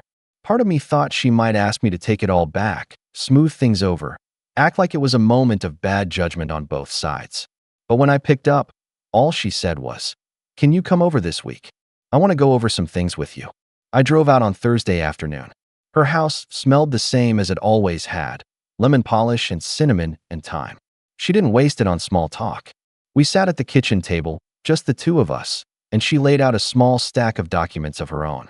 "I've changed the will," she said. "Half of everything now goes to you. The house, the savings account, the paintings upstairs. I've also set up a trust that bypasses your parents entirely. They won't have access. Mason either." I didn't know what to say. I hadn't asked for any of this. But when I looked at her face, I saw it. Not guilt, exactly, but something sharper. A kind of clarity that comes too late to fix everything, but still demands action. "I can't undo what I let happen," she said softly. "But I can make sure they don't get rewarded for it." I nodded slowly. "Thank you." We talked for a while after that. About everything and nothing. I told her about work, and she asked me to bring her one of the books I'd helped publish. When I left, she hugged me tighter than she ever had before. It felt like a closing, not an ending, but a chapter sealed. News traveled fast through the family. Within a week, my parents stopped responding to my messages. Not that I was sending many. Mason texted me a single line. "You got what you wanted. Happy now?" I didn't answer. I heard through Jenna that the fallout was bad. Thanksgiving had fractured something permanent. Aunt Diane apparently broke down at dinner the following Sunday, sobbing about being betrayed. My mom refused to talk to Grandma. My dad drank more. Mason, for the first time in his life, was being asked to pay for things himself. The car, the house repairs, even the baby's upcoming birthday party. They all tried to blame each other. But none of them reached out to me again. And that, strangely, was the peace I'd been chasing. Not revenge, not vindication, just silence. A silence I chose. 3 months later, I got a letter in the mail. Not a text, not an email, a real letter in my mother's handwriting. It was short. "Jonah, we never expected you to turn on us like this. We raised you. We gave you everything. I hope you realize what you've done to this family. You've ruined it. Mom." I stared at the page for a long time. There was no apology, no acknowledgement of anything she or Dad had done. Just the usual script. I was the villain for reacting, not them for acting. I didn't write back. Instead, I filed it in the folder. Not out of spite, but because someday, when I forget why I distanced myself, when the guilt creeps in, as it always does, I'll need the reminder. That even after being handed the evidence, the hurt, the truth in black and white, my mother still saw me as the problem. Spring came slowly that year, but when it did, it bloomed everywhere. I moved into a new apartment, finally upgrading from the cracked windows and creaky floors of my old place. Nothing fancy, but mine. Paid for with my own money, furnished with pieces I picked out, built, assembled with care. I planted a little basil in the window box. Signed up for a riding workshop downtown. Started biking on weekends. I lived. Freely. Quietly. My circle was smaller now. Tighter, cleaner. A couple of close friends. My coworkers. Jenna, who reached out again to say she'd cut contact with Mason too. Said watching the Thanksgiving meltdown forced her to reevaluate everything. We grabbed coffee one weekend. Talked like cousins. Real ones. And Grandma and I talked every Sunday now. She asked for help with groceries, sometimes. Sometimes not. I brought her books. She told me stories I'd never heard before. Stories she said she always meant to tell, but life gets noisy. We sat on her porch in the sun. She'd ask, "You still writing?" And I'd smile. Trying to. She always nodded like that was enough. And maybe it was. The last time I saw Mason was 6 months after Thanksgiving. At the grocery store, of all places. He didn't see me at first. Just walked down the aisle with a cart and a distracted look. A stain on his shirt. A toddler in the seat, fussy and loud. I stood still, waiting. Part of me thought he'd ignore me. Another part hoped he would. But when he finally looked up and spotted me, he froze. There was a beat, just one, before he said, "Jonah." "Mason." We stood there, 2 grown men in the cereal aisle, surrounded by cartoon mascots and discount tags. For a second, it felt like we were kids again. Before it all went wrong. Before everything became a contest or a test. He sighed. I didn't think you'd, well. Doesn't matter. He looked tired. Really tired. Things are harder now, he added, glancing at his daughter. With money. With everything. I didn't say anything. He waited. Like maybe I'd offer help. Or guilt. Or sympathy. But I didn't. Instead, I nodded. Life catches up. He looked like he wanted to argue. Or confess. Or maybe just explain away 1,000 choices he'd made without ever considering the cost. But in the end, he didn't say anything else. Just turned his card and walked away. And I let him. Because some chapters don't need a closing sentence. Just a clean page after. It's been almost a year now. Thanksgiving is coming around again. I won't be going back. I've made new plans, dinner with a few friends, chosen family. People who ask how I'm doing and wait for the answer. People who say my name with warmth, not wait. I still have the folder. It lives in a drawer in my bedroom, under a few old notebooks and utility bills. I don't open it anymore. Not because it doesn't matter, but because it no longer defines me. The truth set me free. And sometimes, freedom looks like an empty seat at someone else's table and a full one at your own. So here I am, cooking in my own kitchen, laughing at bad jokes, filling glasses, passing plates. And for the first time in a long, long time, I am home. My name is Nathan, I'm 19, and I've always been the quiet one in my family. Not the black sheep, necessarily, just overlooked. Forgotten, sometimes. My younger brother, Luke, is 17. Charming, loud, athletic, the kind of kid who lights up a room and knows it.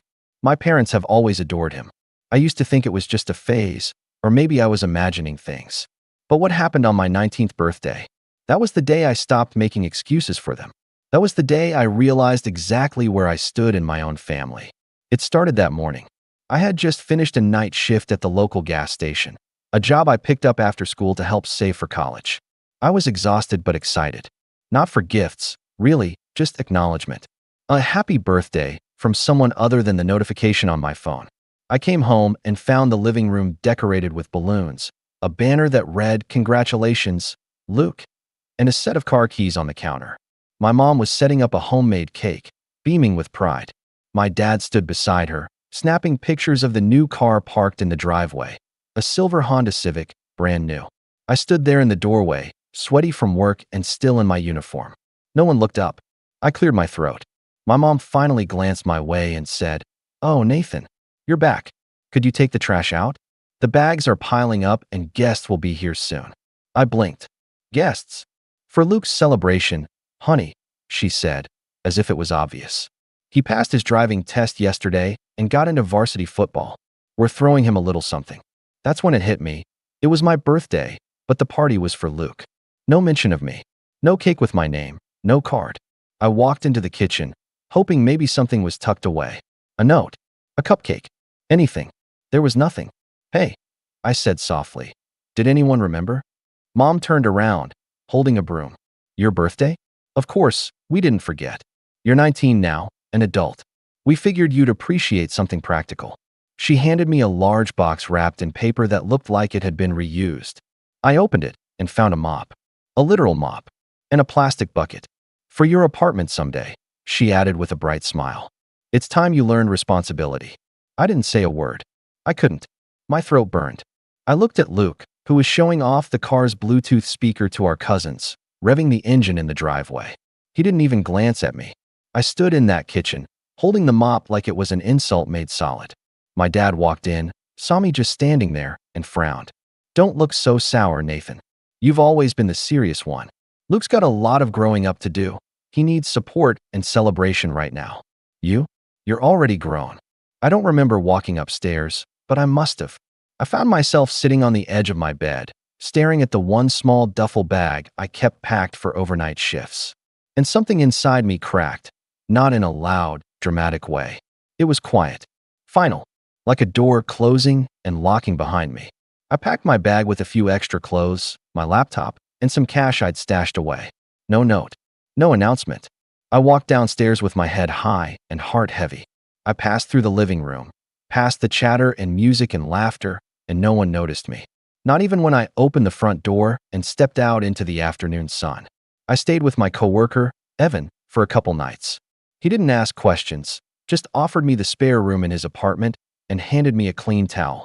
I worked double shifts at the station, barely speaking unless necessary.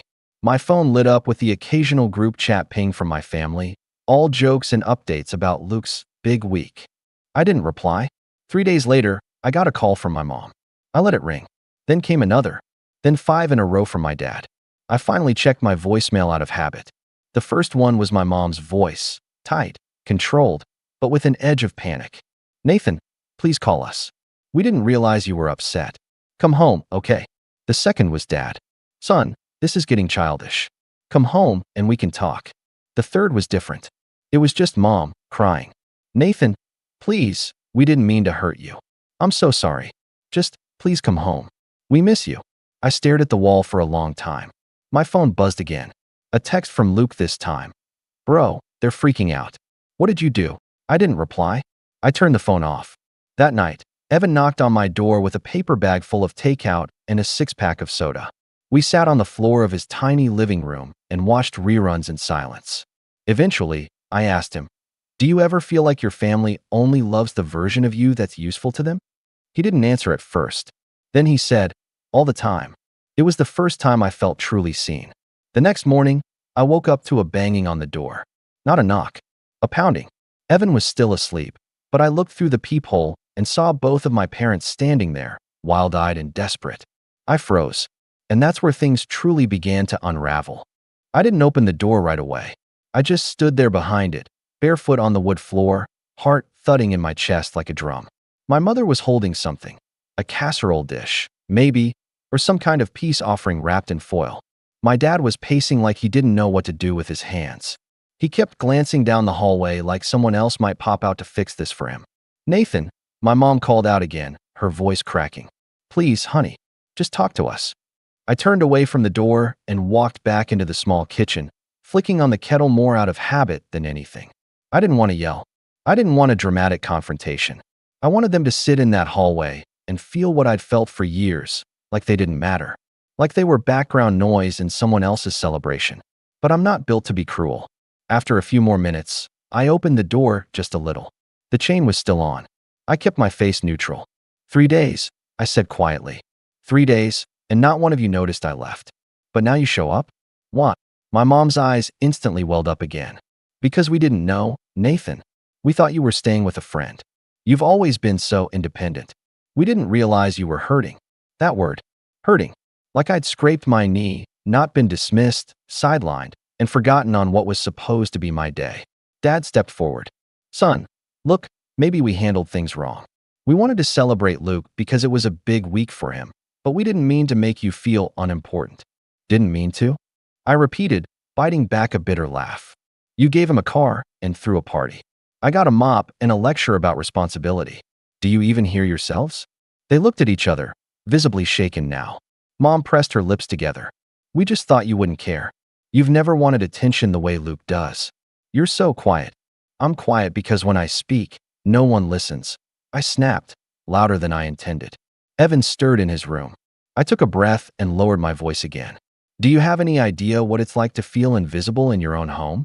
To carry the weight, to work long hours, to never cause drama, and still be treated like a footnote?" Mom reached toward the door. "We can fix this, Nathan. Please, come home. We miss you." "Do you miss me, or do you miss the things I did for you?" I asked flatly. Neither of them answered. I closed the door without another word. I didn't slam it. I wasn't trying to be theatrical. I just needed space. I locked it, leaned against the frame, and slid down to the floor. My chest felt tight, but not from sadness. It was something else. Something sharper. Evan walked out a minute later, rubbing his eyes. "You good?" I nodded. "Yeah, just needed to get that out." He handed me a mug of tea and sat beside me. "They'll be back." "I know," I murmured.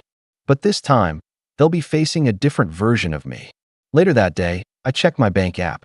The joint grocery account, the one I'd funded for years because your brother doesn't have a job yet, had multiple transactions even after I left. Gas, Amazon, even a streaming service upgrade. I smiled coldly and closed it down. I canceled my auto deposit too. Then came the group chat messages. "Dad, Nathan, your mother's upset. Please talk to her. Luke, bro, this is going too far. They're freaking out." "Mom, we love you. Come home. Let's start fresh." I didn't answer. Instead, I went quiet. And the silence? It started to say everything they never listened to. That night, Evan and I cooked dinner. Nothing fancy, just frozen pizza and some canned soup, but it felt more like home than my childhood house ever had. We talked about books, about dumb high school stories, about what it would take to apply to a real college next semester. I realized I hadn't had a real conversation like that in months. Maybe longer. Just before bed, my phone buzzed again. A long message from my mom this time. She had gone back through old photos and said she missed the little boy who used to help her bake. She wanted to know if there was a way to rebuild things. Then she sent a second message, a picture of my room, or what used to be my room. It was stripped now, clean sheets, desk cleared off, as if they were preparing for me to come home. But something about it didn't feel right. It looked like a room for a guest, not a son. Like they were fixing the surface, not the roots. I stared at it for a long time. And that's when I made a decision, one that would change the balance of everything in our family. But before I could act on it, something happened that neither I, nor my parents, were prepared for. The next morning, I woke up to another string of messages. But this time, they weren't from my parents. They were from extended family, my Aunt Jasmine, my cousin Dylan, even my grandmother. All confused, some concerned. One from Aunt Jasmine read, "Sweetheart, I just heard what happened. Are you all right? Your mom mentioned you're going through something and that she's worried sick." Another from Dylan, "Bro, what's this about you running away? Grandma said your parents are beside themselves." That's when it clicked. They were trying to control the narrative. I didn't run away. I left. Quietly, calmly, without drama. But that didn't fit their version of events. So now, instead of owning what they'd done, ignoring my birthday, treating me like a background character in my own life, they were telling people I'd overreacted, had some kind of emotional meltdown. They painted me as unstable, ungrateful, dramatic. I sat up, scrolling through the messages with a growing knot in my stomach. I didn't mind being misunderstood. I'd lived with that for years. But this was manipulation. This was them trying to save face at my expense. And worse, they were turning my story into theirs. That afternoon, I went down to the local cafe and ordered a coffee, then opened my laptop. I hadn't posted on social media in months. I rarely ever did. But I decided this time I would. I posted a photo. Just one. It was the mop and bucket, still wrapped in the birthday paper, sitting in the corner of the room where I'd left them the night I packed. The caption? Simple. Responsibility. What you give your oldest when he asks for love. Within the hour, the likes started pouring in. Friends from school, old coworkers, even people I barely knew commented with things like, "This hits hard," and "Been there." Some messaged me directly, asking if I was okay. But the real moment came when my cousin Julia, someone I hadn't spoken to much in years, tagged me in a reply to my post. "Wait, that was your birthday gift? Luke got a car." They posted about it last week like it was some big family milestone. So they had posted about it. On Facebook, Instagram, probably even the family WhatsApp group I'd muted years ago. All smiling photos and proud captions like "so proud of our Luke," and "a big moment for our youngest." Meanwhile, my name hadn't even come up. That's when the dam broke. People started talking. Quietly at first, messages here and there. But soon, there were whispers my mom couldn't control. People started asking her why she'd forgotten her eldest son's birthday. Why she'd told people I was going through something, when really, she was the one who'd failed to show up. 3 days later, I got a knock on the apartment door again. It wasn't my parents this time. It was my grandmother. I didn't open the door right away. I wasn't sure what to expect. But then she said, through the door, "Nathan, it's Nana. I just want to talk." So I opened it. She stood there with a tin of those butter cookies she always gave us around Christmas, looking smaller than I remembered, but no less sharp. Her eyes searched mine. "May I come in?" I nodded and stepped aside. We sat in the tiny kitchen, the same one where I'd eaten ramen and shared late-night stories with Evan. Nana took a breath and said, "Your mother called me crying yesterday. Said you've been distant, angry, ungrateful." I stayed quiet. "But I know you, Nathan," she continued. "And I know what it looks like when someone paints over guilt with tears." That got my attention. I asked her what she got you for your birthday. She wouldn't answer, Nana said flatly. So I called Luke. He was proud to tell me about the car. I asked him what you got, and he laughed. My stomach turned. She didn't lie to me outright. Nana said, her voice steady. But she omitted. She twisted. And that's not love. That's shame. I swallowed the lump rising in my throat. Why are you here, Nana? Because I want to help you do this right, she said simply. You're standing at the edge of something important. Don't waste it being angry. Be intentional. Make them see. I didn't say anything for a long time. Just stared at the tin of cookies between us. Then, finally, I asked, would you be mad if I took a break from the family? Like a real break? Nana smiled gently. I'd only be mad if you let them drag you back without learning anything. I didn't realize how much I needed her words until that moment. That night, I drafted a letter. Not an email. Not a text. A real letter, printed, signed, folded neatly into envelopes. One for each, my mom, my dad, and Luke. In it, I laid out everything. The years of being overlooked. The expectations piled onto me without recognition. The way they dismissed my needs but celebrated his triumphs. I didn't lash out. I didn't curse. I just told the truth. Quietly. Clearly. Then I mailed them. A week passed. No response. Then one day, I got a notification, a transaction attempt on the shared family grocery account. Declined. I'd already closed it. But someone had tried to use it again. I checked my email. Nothing. My phone. Silent. Until later that evening, when I got a single message from my dad. It said, "You went too far." That was the moment I realized they weren't sorry. Not truly. Not for what they'd done. Only for the consequences that followed. And I hadn't even gotten to the real consequence yet.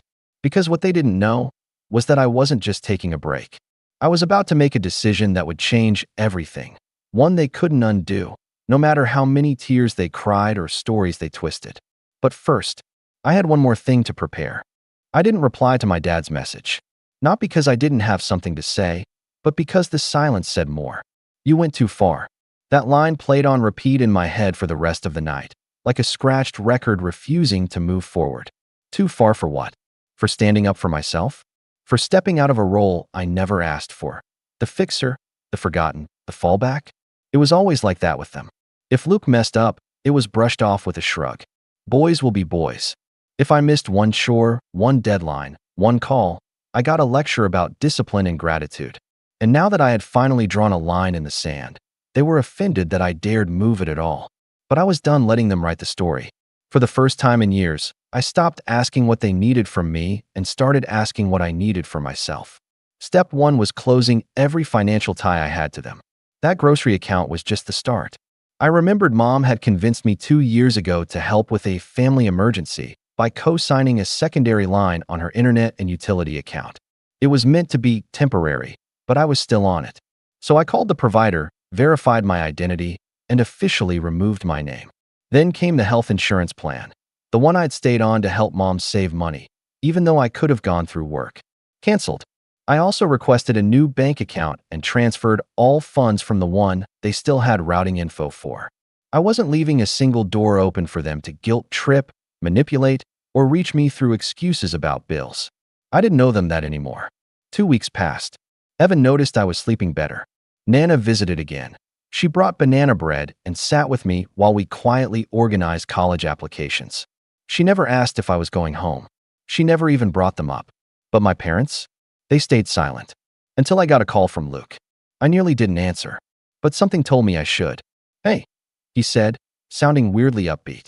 "So, I guess I owe you an apology." I said nothing. "Look, I didn't know you were this upset," he went on. "I thought you were just being dramatic.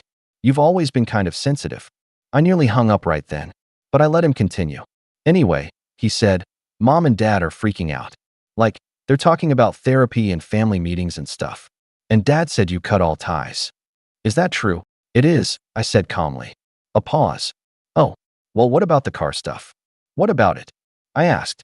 "I mean, you co-signed part of the down payment through that joint savings thing." Mom told me. I closed my eyes. I had forgotten about that.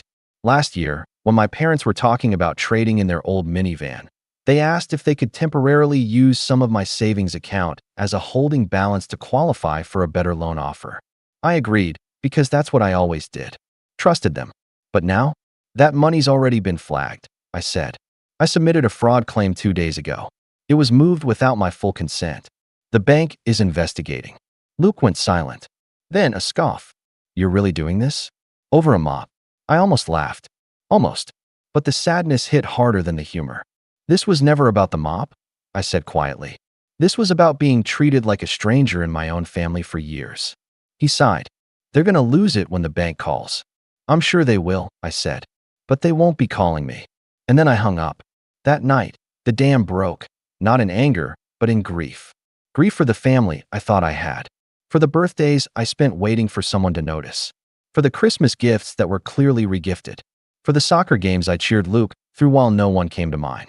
I cried like I hadn't let myself cry in years. And Evan just sat next to me on the floor, handing me tissues and not saying a word. But when I woke up the next morning, it was like a fog had lifted. I felt clear, lighter. I decided to visit my childhood home one last time. Not to talk, just to see it. To remind myself of why I left. I took the bus. I had returned my parents' car keys 2 weeks prior. When I walked down our old street, I saw the same oak tree I used to climb with Luke, the cracked driveway we used to draw chalk on, the mailbox still duct taped from that time Luke ran over it with his scooter and blamed the wind. And then I saw them, my parents, out front, loading a box into the car. Mom saw me first. Her eyes lit up like I was a prodigal son. "Nathan," she called, rushing toward me. "Oh, thank God." I held up a hand. "I'm not here to talk," I said evenly. "Just needed to see the place." My dad came around the corner, arms crossed. "You've made your point," he said stiffly. "Are you happy now?"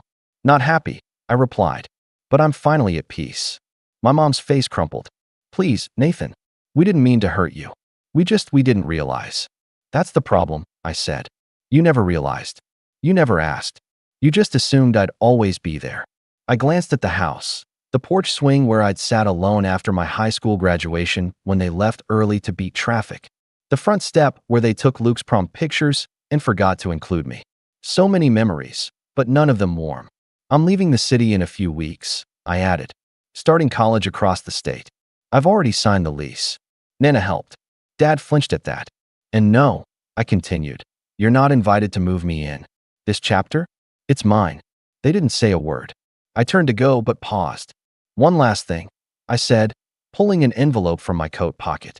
Inside is a breakdown of every financial contribution I made over the last 5 years. Rent, groceries, internet, even the car deposit. I'm not asking for repayment, just acknowledgement. Read it. Sit with it. Then maybe you'll understand why I left. I handed it to my mom, who took it with trembling hands. And then I walked away.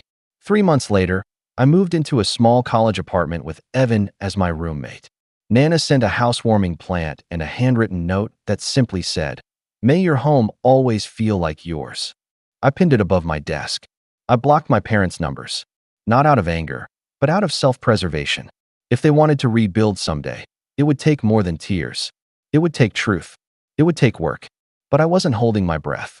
For the first time in my life, I didn't need their approval, their money, or their affection to feel whole. I had built something of my own. From the ashes, from the silence, from the shadows they shoved me into. And when people ask why I left, I tell them this. My brother got a car and a celebration. I got a mop and a lecture. So I gave them exactly what they gave me. Nothing. And from that nothing, I finally became everything I was meant to be. At my cousin's wedding, my dad smirked loud enough for everyone to hear. "Careful, everyone. He's still the family failure who can't hold a job." My uncle snorted. "Don't worry. He'll ask for money before dessert." I raised my glass and said, "Funny, since I bought this venue in cash last month." The band stopped playing. Guests froze mid-bite. But when the attorney slid me a folder at 11:07 p.m., the real shock hit them harder than anything I said. My name is Miles Whitaker. I'm 31.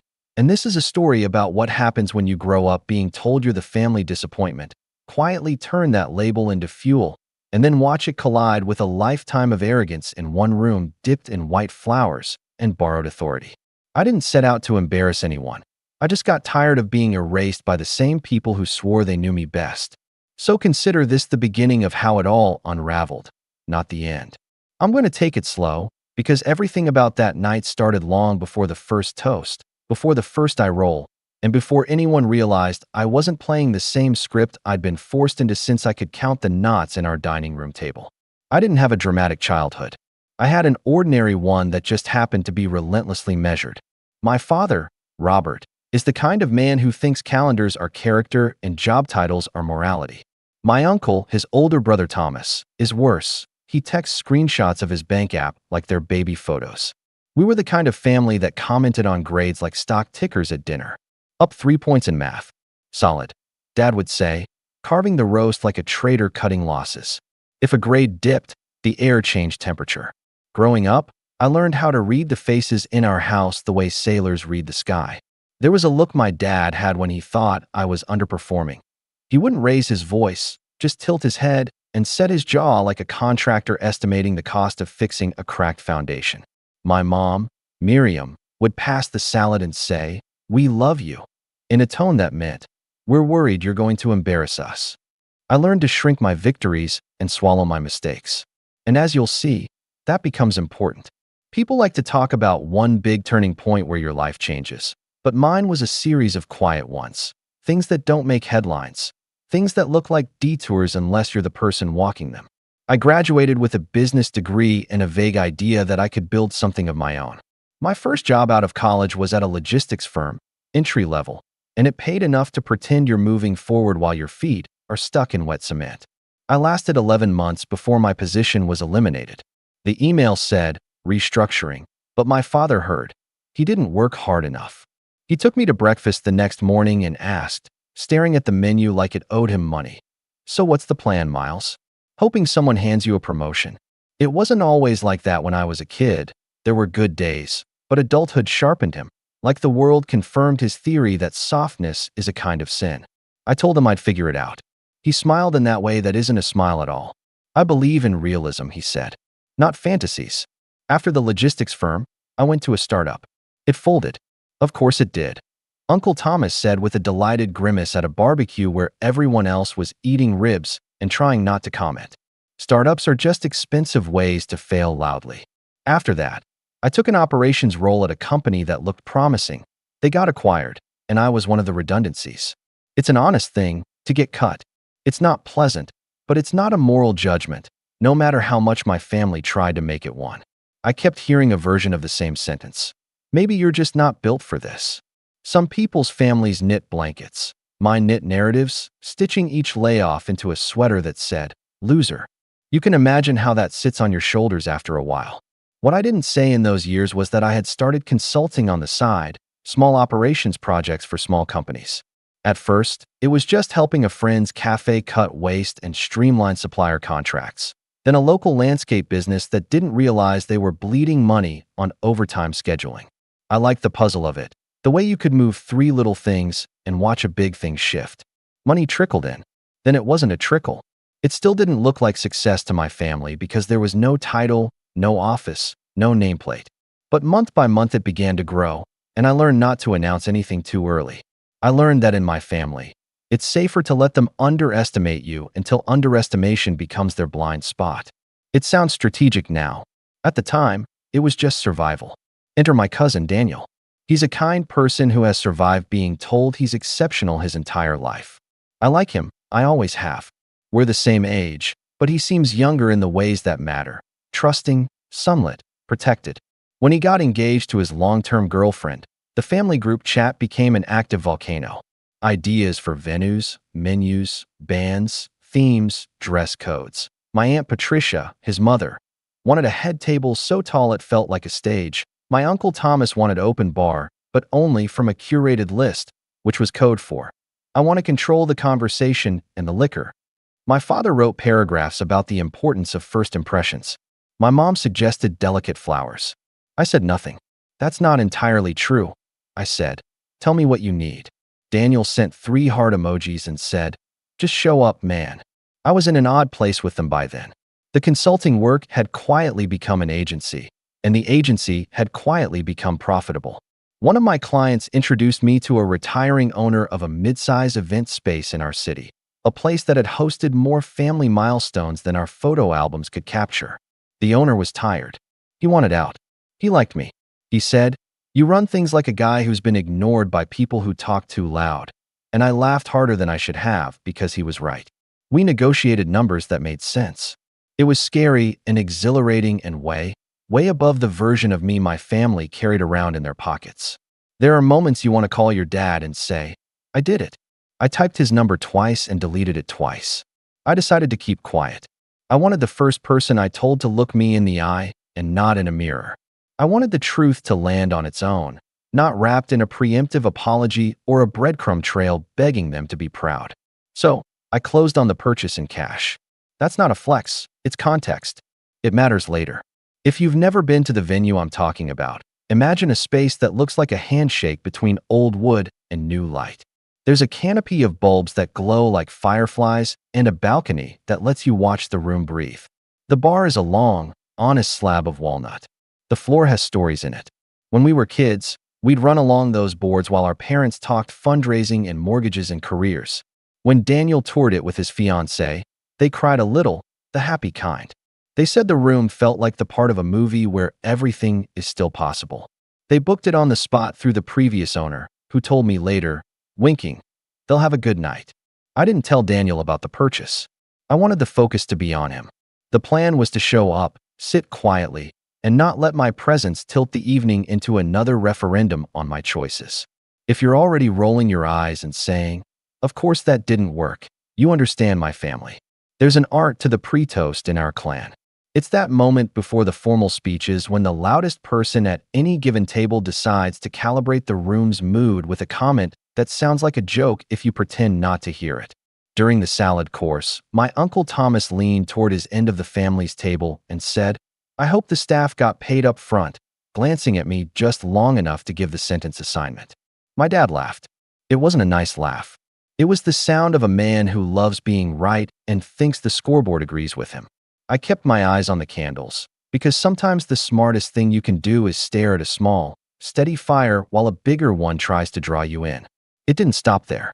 My Aunt Patricia, flushed with wedding sparkle, asked me what I was doing these days, and before I could answer, my father cleared his throat and said, Miles is working on finding the right fit. Like my life was a pair of shoes that pinched. Some relatives glanced at me with a pity that felt like static on skin. I should have cared less by then. I wish I did. But whatever armor I've grown, I'm still the kid who once needed them to believe in me. You don't make that need vanish just because you learn to outrun it. You just get better at not tripping over it. The band started a soft standard. The room moved like water. You could feel the beats stacking to the formal toasts. Daniel was radiant, comfortable in a tux in a way I never will be, and my new cousin-in-law looked like the whole point of celebration had been invented for her. When the best man clinked his glass, my dad caught my eye. There was something almost gentle there, which scared me more than the mockery. He lifted his own glass, stood up without waiting his turn, and projected like he was at a board meeting. Careful, everyone, he said, grinning into the rim of his drink. He's still the family failure who can't hold a job. Laughter sprayed around the table like shaken soda. Some people didn't know whether to laugh, so they smiled too hard and checked their plates. Uncle Thomas chimed in, not to be outdone. Don't worry, he'll ask for money before dessert. There it was. The old script. The thing I'd rehearsed my silence for without knowing it. I have replayed the next 5 seconds more times than I want to admit. If I had sighed and looked away, the night would have been a continuation of every other dinner, every other barbecue, every other wedding where their image of me stood up and spoke first. Instead, I heard myself say, evenly, almost conversationally, funny since I bought this venue in cash last month. No thunder, no drumroll, just words, sitting there like a stone dropped into a still pond. The band faltered. You could feel the collective spine of the room straighten. Someone at a neighboring table whispered, "What?" in a way that turned the word into a bridge between two worlds. My uncle's mouth did an interesting thing where it tried to smile and failed. My father blinked like the lighting had shifted. I wasn't trying to upstage the marriage. If anything, I wanted the truth to settle quietly, to ask for nothing from anyone. But the room had different plans. The manager on duty, a woman I'd met that morning during a discreet walkthrough, caught my eye with professional calm. She didn't nod. She didn't wink. She just stood a little straighter, like a chess piece the other players had forgotten could move like that. My mother reached for her napkin as if the cotton could erase sound. Daniel looked stunned, in a kind way, the way a person looks when they find out their cousin has been living a parallel life down the hallway and never knocked on their door. Here's what happens in our family when someone reveals a truth that rearranges the furniture. There's a burst of silence, then a flurry of logistics. My father asked, too fast, "What do you mean, Bod?" As if the grammar could save him. Uncle Thomas pretended to study the ceiling lights. My Aunt Patricia decided her water was fascinating. On the other side of the room, I saw an old family friend, Mr. Keene, smile into his drink like he'd been waiting for a show that finally arrived. It all might have washed over if not for the timing. Because when the light above the bar changed to a late evening warmth, a man in a dark suit appeared near the side entrance, scanning the crowd the way people do when they're supposed to find someone specific. He found me. I recognized him, not as a stranger, and my heart did the exact opposite of what hearts do in romantic comedies. I should explain the suit without explaining too much. A week before the wedding, I had a series of meetings that set several things in motion. Some of it was business housekeeping. Some of it was complicated. I'm not going to rush this, because if I tell you everything now, the rest won't land the way it did in that room. What matters for this moment is that a man from a law firm I retained stepped softly into an evening that had been designed for roses and saxophone solos, and he did it with a folder tucked under his arm like a promise. He checked his watch, which would later matter, and threaded the edges of tables like he'd practiced. He reached me at 11:07 p.m. I know because the walnut bar's mounted clock is always 2 minutes fast, and we'd adjusted for it during closing walks. He slid the folder toward me with careful hands, the way people place important objects on altars. You're probably wondering why an attorney would come to a wedding with paperwork. That's fair. I wondered it too when we discussed contingencies, and then I realized how many of my family's favorite narratives depended on timing. There are moments you can let people rewrite you, and there are moments you submit a final draft. I didn't look inside the folder right away. I looked at my father, who looked at the folder like a trap he hadn't seen laid. Uncle Thomas was suddenly very interested in the floral arrangements, which had been my aunt's pride all evening. My mother whispered my name the way you whisper near glass.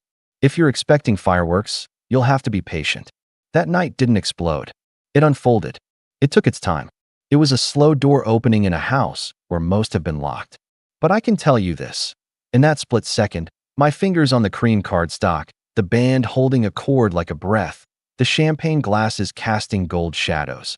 I felt something I hadn't felt since I was a kid sitting at the naughty dining table, promising myself that one day the story would go differently. I felt steady, not smug, not defiant, just steady, like the exact weight of the moment had finally matched the strength I'd been building in the dark. If I could freeze it for you, I would. The air, the hush, the way even the clink of ice at the far end of the bar seemed to quiet down to listen. My cousin's new bride touched Daniel's arm, searching his face for a cue. One of my younger cousins craned his neck like a kid watching a magician put his hand into a hat and feeling the impossible lurk under the felt. Somewhere behind me, my best friend Jonah inhaled like he was preparing to either laugh or tackle me. And then, with the slightest scrape, I opened the folder. The folder wasn't some magic trick. It was heavy with edges and quiet with the kind of weight that makes reasonable people behave unreasonably. I didn't pull the papers all the way out. I saw a letterhead, saw the first line of a cover letter, then pressed the folder closed with 2 fingers and set it on the table beside my glass. My father's eyes flicked to the manager on duty, as if he could confirm with a stranger that reality was still operating under his rules. My Uncle Thomas cleared his throat and performed a small, careful smile that never reached his eyes. "Well," he said to the room, not to me. "That was a dramatic way of telling us you got a job at the venue." There it was, the pivot, the slipperiness, the way my family took an inconvenient truth and reframed it so they could keep standing over it. "It's more than a job," I replied, even quiet. The band recovered, pretending to remember the melody they'd been playing. Plates started moving again. Conversations resumed in juddering pieces. But the table closest to me remained a stage, and I was tired of being the prop. If you've ever been the designated disappointment, you know the choreography. A cutting comment disguised as a joke, a chorus of chuckles to make sure you're the one who's uptight if you don't laugh, then a smothering blanket of concern that looks like affection in photographs. My mother leaned toward me with the softness she brought out whenever things got sharp. "Sweetheart, maybe this isn't the time," she whispered, which meant, "Don't force us to face this where everyone can see." My father raised a placating hand like a judge asking counsel to approach. "We're not trying to start anything," he announced to nearby guests, which, in our family, is the precise phrase you say when you are absolutely trying to start something. "Big claims require details, son. You know that." He gestured to the folder as if inviting the entire room to witness an audit. "If you bought this place, why wouldn't you tell your family?" He knew the answer. He wanted the performance. What ratcheted the tension wasn't a shout. It was the way everyone's masks slipped a fraction. Aunt Patricia made that pinched lips expression she reserves for things like salad dressing that came on the side instead of tossed, and somehow that same expression now applied to me. "Honestly, Miles," she said, "we would have been proud to hear you're doing well, if you'd called. Keeping secrets is childish." She said childish like it was a failed investment. Uncle Thomas, warming to his favorite theme, tapped the rim of his glass with a fingernail until it sang a thin note. "Transparency is important," he told the table, as though delivering a leadership seminar, "especially if you're asking people to adjust their impression." He didn't need to finish the sentence. The finish was in the looks, that little ping of disdain that says, "Don't make us recalculate." I could feel how badly they wanted this to be a misunderstanding. I could also feel something harder beneath it, the fear that if it wasn't a misunderstanding, then the narrative they'd held onto for years was going to shed its skin in public. But this is part two for a reason, and rising tension is rarely a single rope. It's a net. Across the room, the speeches began. The best man, the maid of honor, the father of the bride, all the scripted moments where tears sit politely at the corners of eyes. I tried to listen. I did. I wanted to give Daniel the focus he deserved. But our table kept vibrating with its own weather system. Every compliment sent toward the newlyweds curved back at our family like a boomerang. To stable jobs, someone toasted, and my uncle, without even looking at me, murmured, "Here, here," with a satisfaction that had survived every market correction. The maid of honor joked that the bride had found her forever home in Daniel, and my father used the applause to lean in and mutter, "You know, Miles, permanence is a measure. Owning a venue, that's a temporary hustle. Longevity is what matters." He said longevity like a verdict against an entire species of ambition. I didn't remind him that his own company had changed names 3 times in 5 years to dodge liquidity issues. In our family, facts are weather. What matters is who controls the thermostat. Jonah, my best friend since sophomore year, the one who saw me when I was small enough to fit into a single cafeteria chair and an entire room's judgment, drifted toward our table from the bar, placing himself like a buffer between me and whatever came next. "Hey," he said lightly, "I just told the bartender we own the walnut here, so if anyone spills red wine, we're sending invoices." He thought the joke might deflate things. He doesn't know my father. Dad gave Jonah the kind of smile you give a waiter you're about to tip poorly. "Appreciate your loyalty to Miles," he said. "He's always been lucky to have support." The word lucky did something inside my chest I didn't like. Not because it's wrong to be lucky. I've had my share of doors open for reasons I can't entirely explain, but because in my father's mouth, lucky means undeserving. It means accidental. It means the universe tripped and dropped a success in your lap you shouldn't be allowed to keep. I need to show you how favoritism works in our family, or else everything that follows looks like a single night's drama instead of the endpoint of a long road. There were years when Daniel and I were those kids at adjacent science fair boards, smiling in the same plastic chairs while adults rotated between us like judges of an invisible pageant. Daniel built perfect volcanoes that erupted on cue.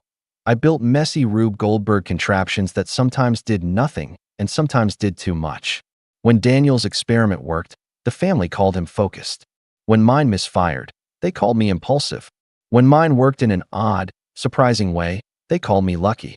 At Christmas, my aunt would hand Daniel envelopes with words like college fund written across them, glancing theatrically toward me as if to say, "Don't worry, you'll have your turn when you settle down." At my high school graduation, my father took Daniel aside and told him, "You make us proud," within earshot. That sentence is a mirror. It reflects the person it's directed at. It also reflects the person standing 2 feet away. Favoritism isn't always loud. Sometimes it's a quiet redistribution of faith. When Daniel surprised the family with a gap year, no one lectured him. They called it broadening horizons, and Uncle Thomas sent him a credit card for emergencies. which somehow included a ski pass and a new camera lens. When I took 3 months between jobs after the acquisition mess to learn the guts of inventory systems and help a friend's cafe restructure, my father told my mother to let him get this out of his system, like ambition was a rash. When Daniel called the family chat to say he'd been promoted to a manager role with his journalism team, the reactions came in a flood of celebratory gifts and digital confetti. When I signed 2 new clients that doubled my income 1 quarter, my text got 3 heart reactions and a "that's nice, dear" from mom. I learned not to keep score until I realized they were keeping it for me. Back at the wedding, that old scoreboard lit up behind everyone's pupils the moment I said I'd bought the venue. You could see the calculations begin. Uncle Thomas pivoted to strategy. "Let's be practical," he said, lowering his voice just enough to pretend he wasn't performing. "How long have you been managing this place?" He put stress on managing like he was calling me a janitor playing with grown-up keys. "We wouldn't want Daniel's reception to suffer if you're making rookie mistakes." Patricia nodded so fast her earrings clicked. My father clasped his hands like an executive ready to summarize. "Miles, when something big happens, the adult thing to do is to bring your family into the loop so we can help you assess risks." He loves the word risks like other men love fishing. It gives him an excuse to thread patience through condescension. "For example," he continued, "did you consider the event insurance tonight? What's the policy cap? Do you have claim coordination lined up? If not, your timing here is, well, irresponsible." I could have said yes. The insurance binder is in the office downstairs. Yes. The manager on duty has a checklist she executes like a metronome. Yes. The fire exits were checked at 4:15 p.m. Yes. The staff clocked in on time because they like working for a leadership that pays them a living wage and believes their names matter. I didn't list any of that. I said one sentence. Everything's covered. My father hates sentences that end like that. He believes every period should be a colon leading to his advice. "That's not the same as giving us details," he pressed. Mom's hand was on my forearm now, soothing the air, trying to turn this from a triangle into a circle. "Maybe Miles is overwhelmed," she offered to the group, as if rescuing me from myself. It stung. I know she meant well. But that's the thing about being positioned as the fragile one. Even their kindness becomes a leash. The attorney had retreated toward the shadowed edge of the room, waiting in that calm way people do when they know their role and have no ego about it. I watched the clock above the bar wobble around to 11:12 p.m. The toasts had moved into the freestyle portion. Cousins, friends, a neighbor telling an endearing but long story about how Daniel once fixed her fence. Laughter resurfaced, this time real. Meanwhile, our table vibrated like a wire. Someone spilled a little wine. Aunt Patricia gasped like the dress had been mortally wounded. The staff arrived with folded cloths and quiet competence. My father watched their efficiency with a particular focus and said, "See, that's what systems look like." A sentence that was supposed to be neutral, but felt like he was reminding me that the room only functioned because of ideas he approved. Jonah finally sighed and put both palms on the table like he was steadying it. "Mr. Whitaker," he said, respectful as always. "With all due respect, tonight is about Daniel and Eva. Maybe we shelve the Q&A and enjoy the party." My father's smile didn't change. "Of course," he said, too quickly, because agreeing publicly lets him keep pushing privately. He leaned toward me again, voice lower. "Your mother and I have been discussing ways to support you," he said, as if unveiling a prize. "If you're trying to build credibility, I can introduce you to a few people who actually own things at this level. They might mentor you. But springing this on us at a wedding. Son, it looks like you're trying to posture." That last word scratched. In his lexicon, posture is the opposite of substance, a hollow stand-in for capability. In mine, after a decade of bite marks on my tongue, posture was finally learning to sit up straight in my own chair. What tightened the screws was the family's split screen. Generosity for Daniel and suspicion for me, playing simultaneously. When the band struck up a song from Daniel's childhood, my aunt stood, tearful with nostalgia, and said loud enough for our table to hear, "He's always been such a responsible, stable soul." Her eyes grazed mine, barely. A cousin asked Daniel to dance and told him he'd always been the rock for the younger kids. Across the room, people's bodies leaned toward him like sunflowers. I wanted that for him. I truly did. I also wanted my father to stop conflating my non-traditional path with delinquency. It was like trying to clap for your cousin and pry a hand off your throat at the same time. The reception had its own little trial by fire an hour later.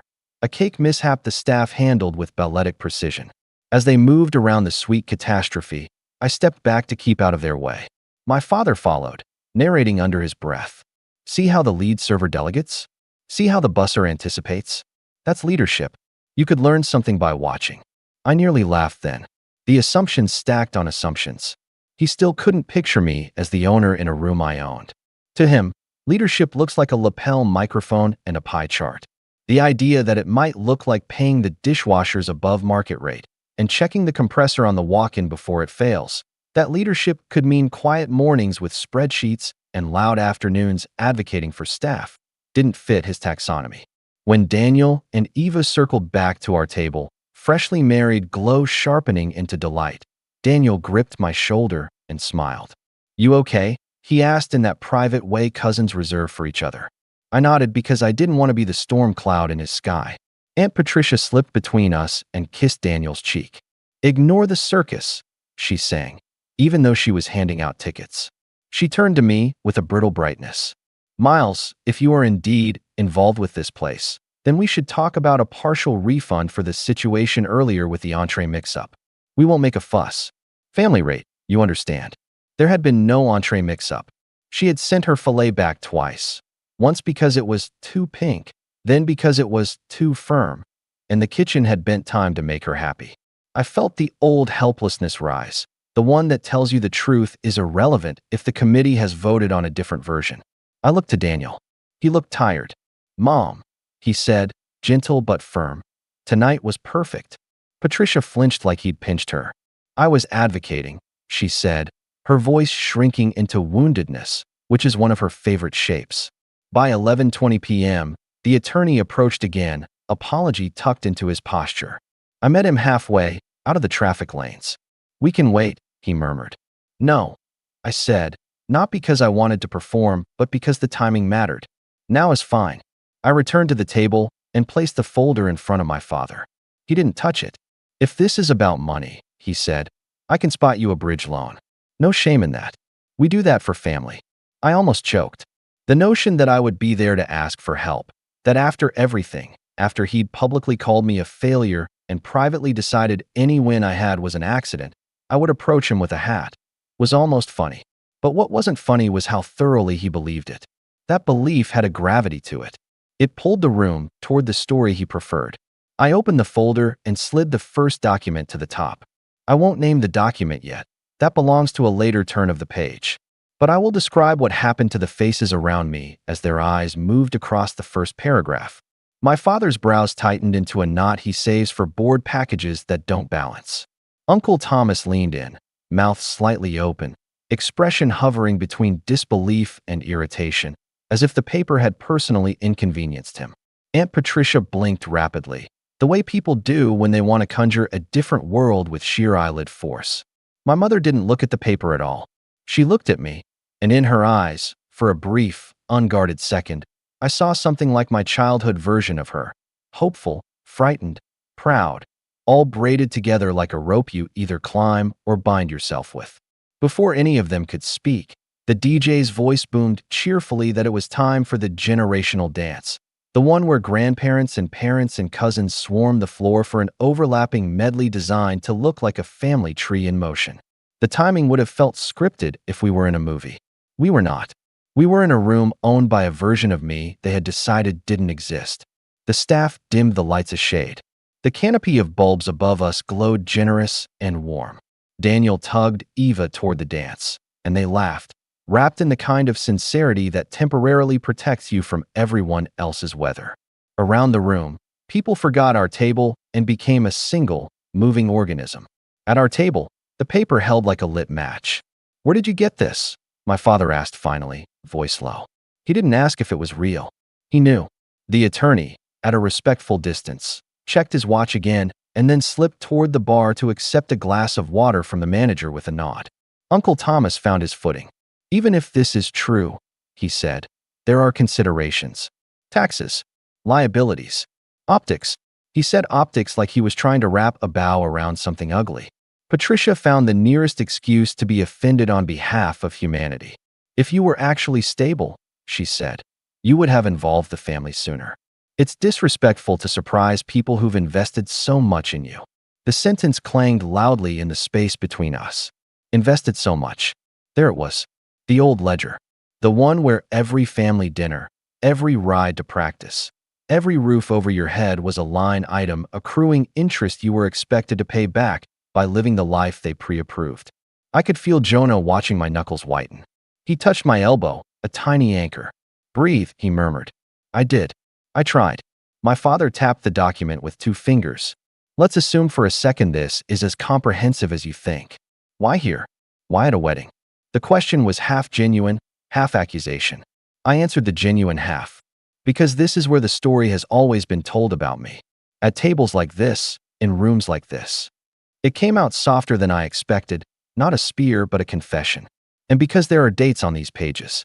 And because some clocks you don't get to set twice. He didn't like that answer. He didn't like the part where I held the frame. He didn't like the part where consequences have timestamps and witnesses. He glanced out at the dance floor, where Daniel was spinning his bride under a string of lights. And for a beat, I saw envy run through his expression like a crack in polished granite. Not envy of my cousin. My father is not a man who covets joy, but envy of a future that could not be reorganized by him. He turned back to me, gearing up to say something that would be remembered. That is my father's other favorite sport. Sculpting sentences into monuments he expects people to stand beside for years. The attorney took 2 steps closer, the folder's remaining papers pressed flat, as if proximity could keep the moment from scattering. The manager on duty lifted a hand to cue the band for the last verse. The room's soundtrack swelled. And at 11:27 p.m., the clock over the bar ticking its friendly lie, my father set his jaw, inhaled through his nose, and prepared to deliver a line that would try to fix me in place again, not noticing that the paper in front of him had already begun to loosen the ground under his feet. My father's jaw was set like stone, and the band's last chord hung in the air like a question mark. He was ready to launch into one of his sentences, the kind that lands like a gavel and rewrites everyone else's memory of events. But before he could, Uncle Thomas reached across the table and did something that stunned me more than any insult that night. He took the document from under my father's hand, glanced at the first page, then with a deliberate motion folded it in half and slipped it into his jacket pocket.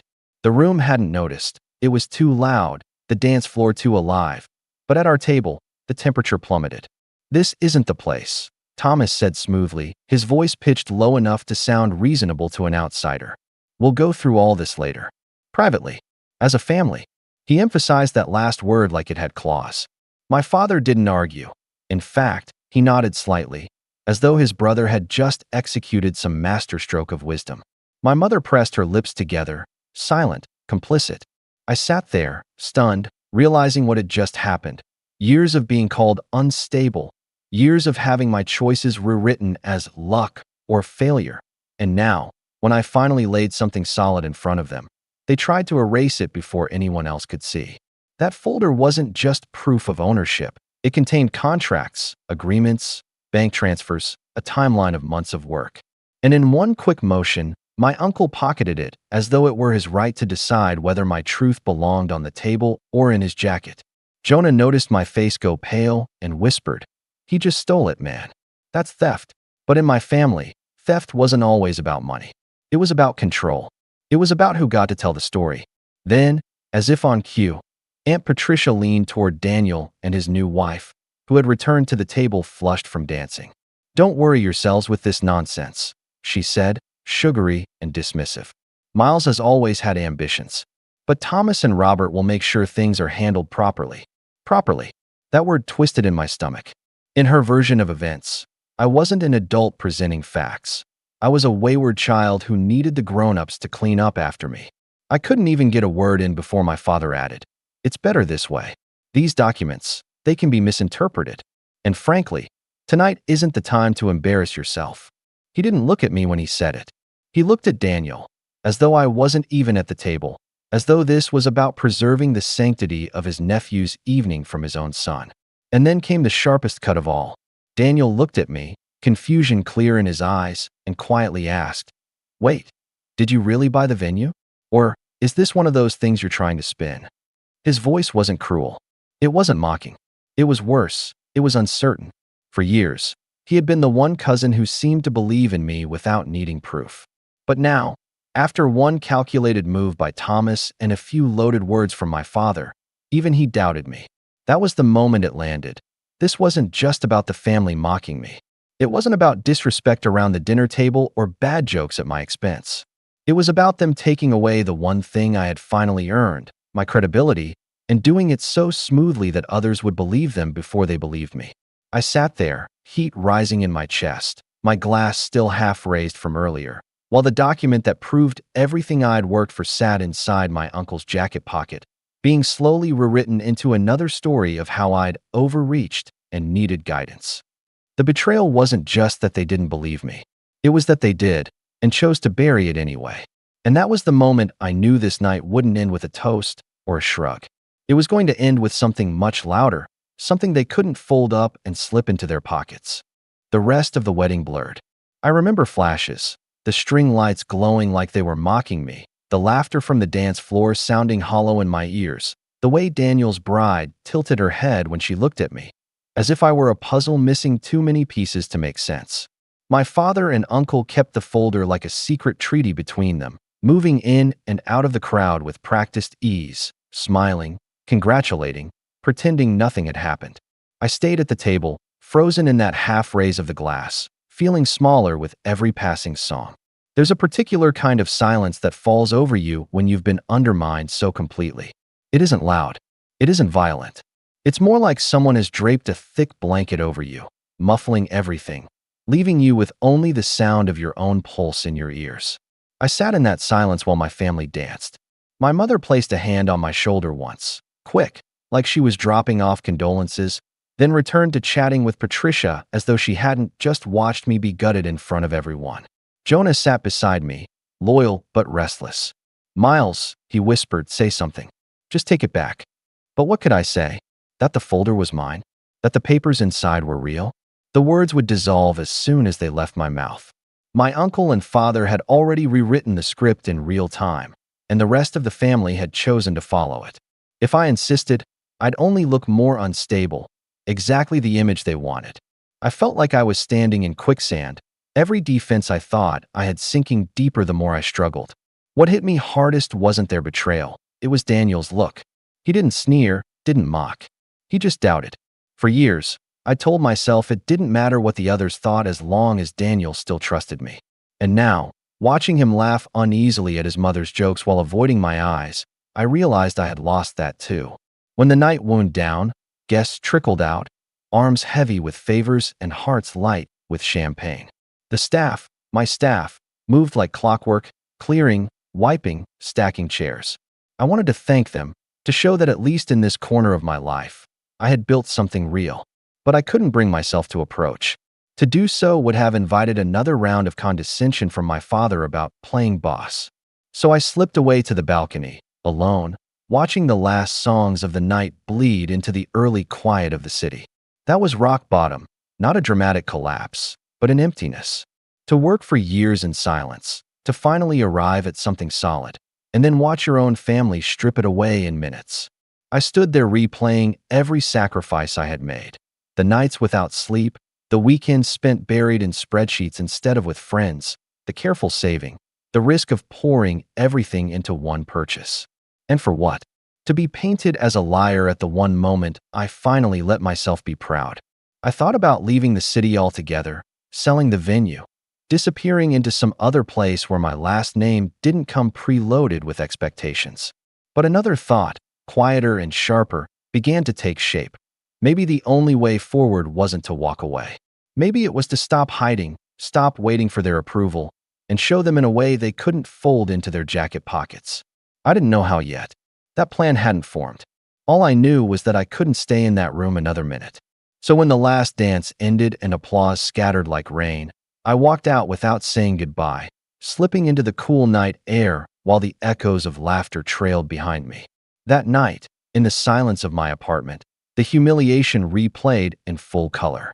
But beneath it, Almost imperceptible, a new current ran. Steady, patient, dangerous. It wasn't anger exactly. It was resolve.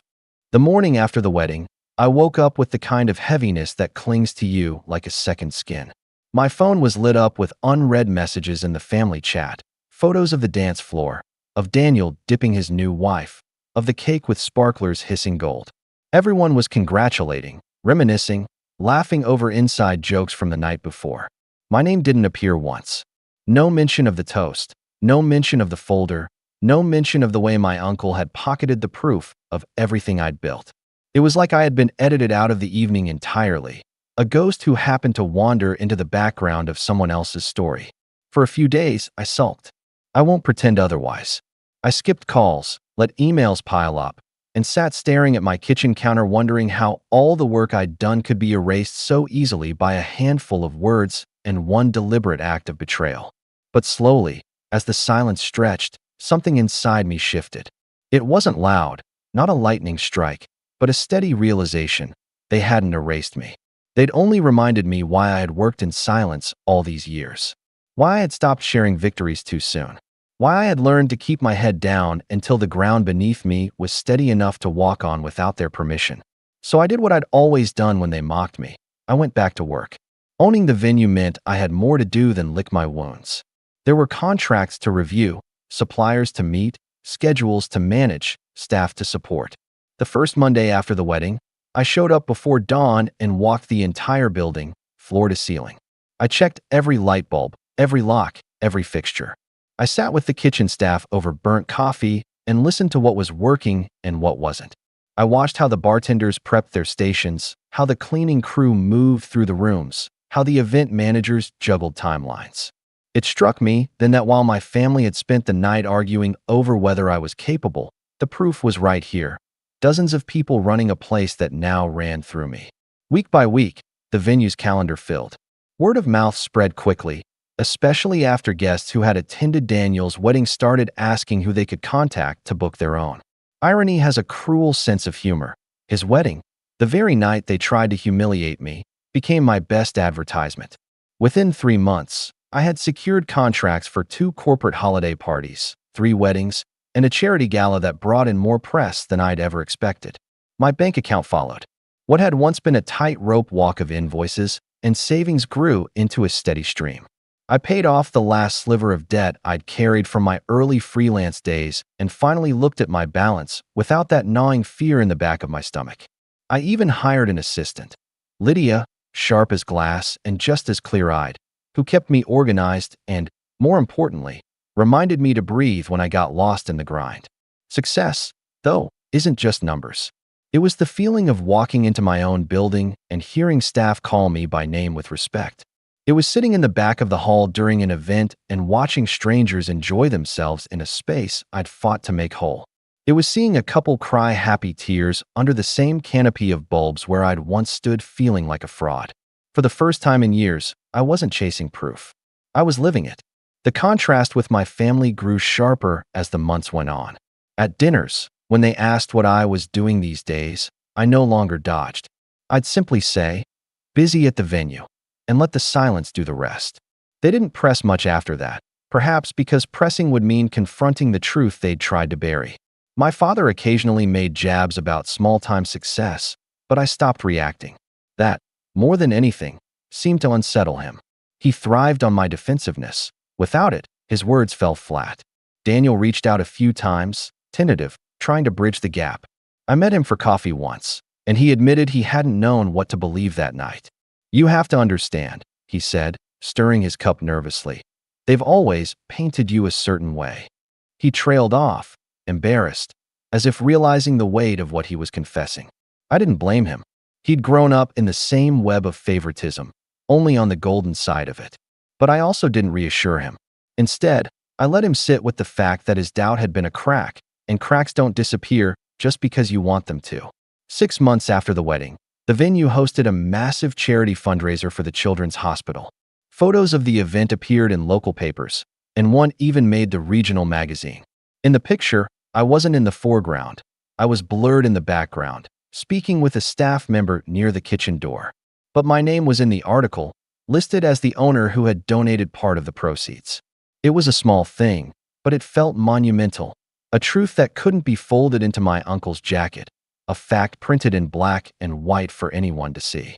Opportunities snowballed from there. A real estate investor approached me about expanding into a second property. A well-known catering company offered a long-term partnership. Lydia began fielding calls from clients who mentioned they'd heard of us through someone in the city council. Slowly, I felt the balance of power shift, not because I wanted to wield it against my family, but because I finally had it, independent of them.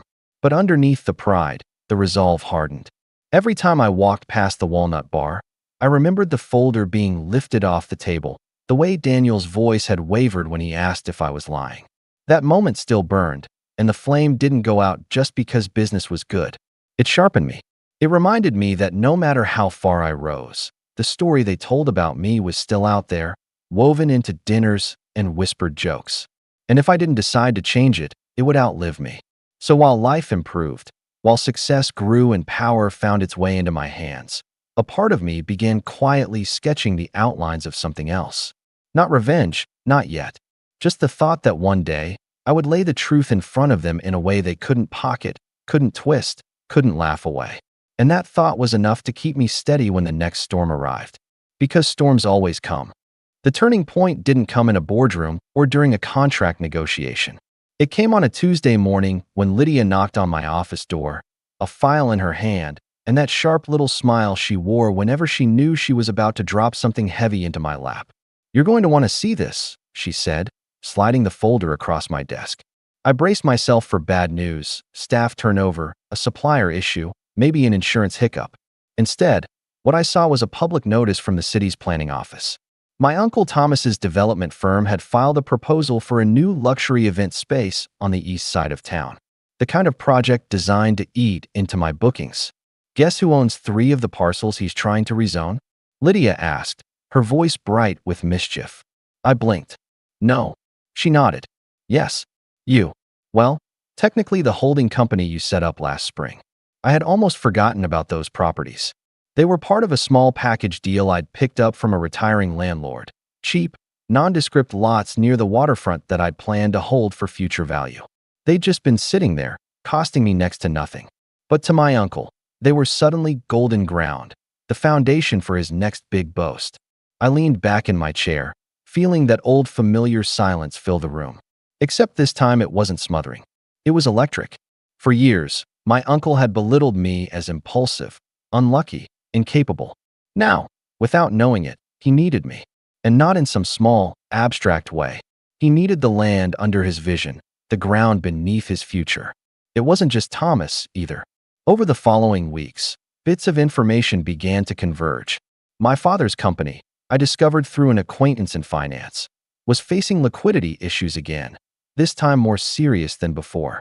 He had stretched himself thin on a series of investments that hadn't paid off, and while he still carried himself like the patriarch with endless means, the cracks were showing in private circles.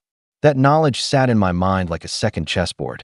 Between my uncle's development and my father's faltering finances, the people who had stripped me of credibility at Daniel's wedding were unknowingly positioning themselves in a place where my decisions mattered more than their narratives.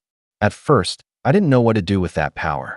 Part of me wanted to ignore it, to keep building my business quietly, to focus on the venue's success without dragging myself back into their games. But another part of me, the part that still felt the sting of that night, began piecing together possibilities. What if the same table where they had laughed at me became the table where they had no choice but to listen? The opportunity to set that plan in motion arrived faster than I expected. A month later, my uncle hosted a family dinner at his sprawling house. It was supposed to be a celebration of Daniel's promotion at the newspaper, but halfway through the meal, Thomas turned the conversation toward his development project. "It's going to change the whole district," he bragged, swirling his wine. "We're going to bring in top architects, secure premium bookings, set the standard for the entire city." My father nodded approvingly, already envisioning himself as part of the advisory circle. "This is exactly the kind of long-term stability families like ours should be focused on," he said, shooting me a glance that suggested I should take notes. Then came the moment. Thomas, with theatrical humility, admitted there were a few land issues still being resolved. He brushed it off with a laugh, but I caught the flicker in his eye when he mentioned negotiations with smaller property holders. Jonah kicked me under the table, his way of saying, "Don't you dare speak yet." And I didn't. I chewed my food, nodded at the right moments, and let them paint their picture. But inside, the outlines of a plan began to form. Clearer, sharper, undeniable. This wasn't just about proving I owned a venue anymore. This was about leverage. About holding the pieces they didn't even realize I had picked up. About waiting for the exact moment when their arrogance would force them to recognize what they had spent years denying. That the family failure wasn't just standing. He was holding the ground they needed to walk on. When the dinner ended, I excused myself early, claiming work. But as I drove home, the resolve in me solidified. I didn't need to shout. I didn't need to beg for recognition. All I had to do was play my pieces at the right time. And when that time came, it would be in public, where no one could fold the truth into their jacket pocket again. The setup took months, but I didn't rush it. That was the difference between the old me and the man I was becoming. The old me would have stormed into my uncle's office, slammed the deeds onto his desk, and demanded acknowledgement. The new me understood patience, that revenge, if it's going to last, has to be woven carefully, thread by thread, until the fabric is strong enough to hold its own weight. It started with the properties. I had Lydia quietly review the zoning applications and compare them to the parcels I owned. Sure enough, my 3 lots weren't just desirable, they were essential. Without them, the project was split into awkward fragments that couldn't legally be joined under the plan he'd submitted.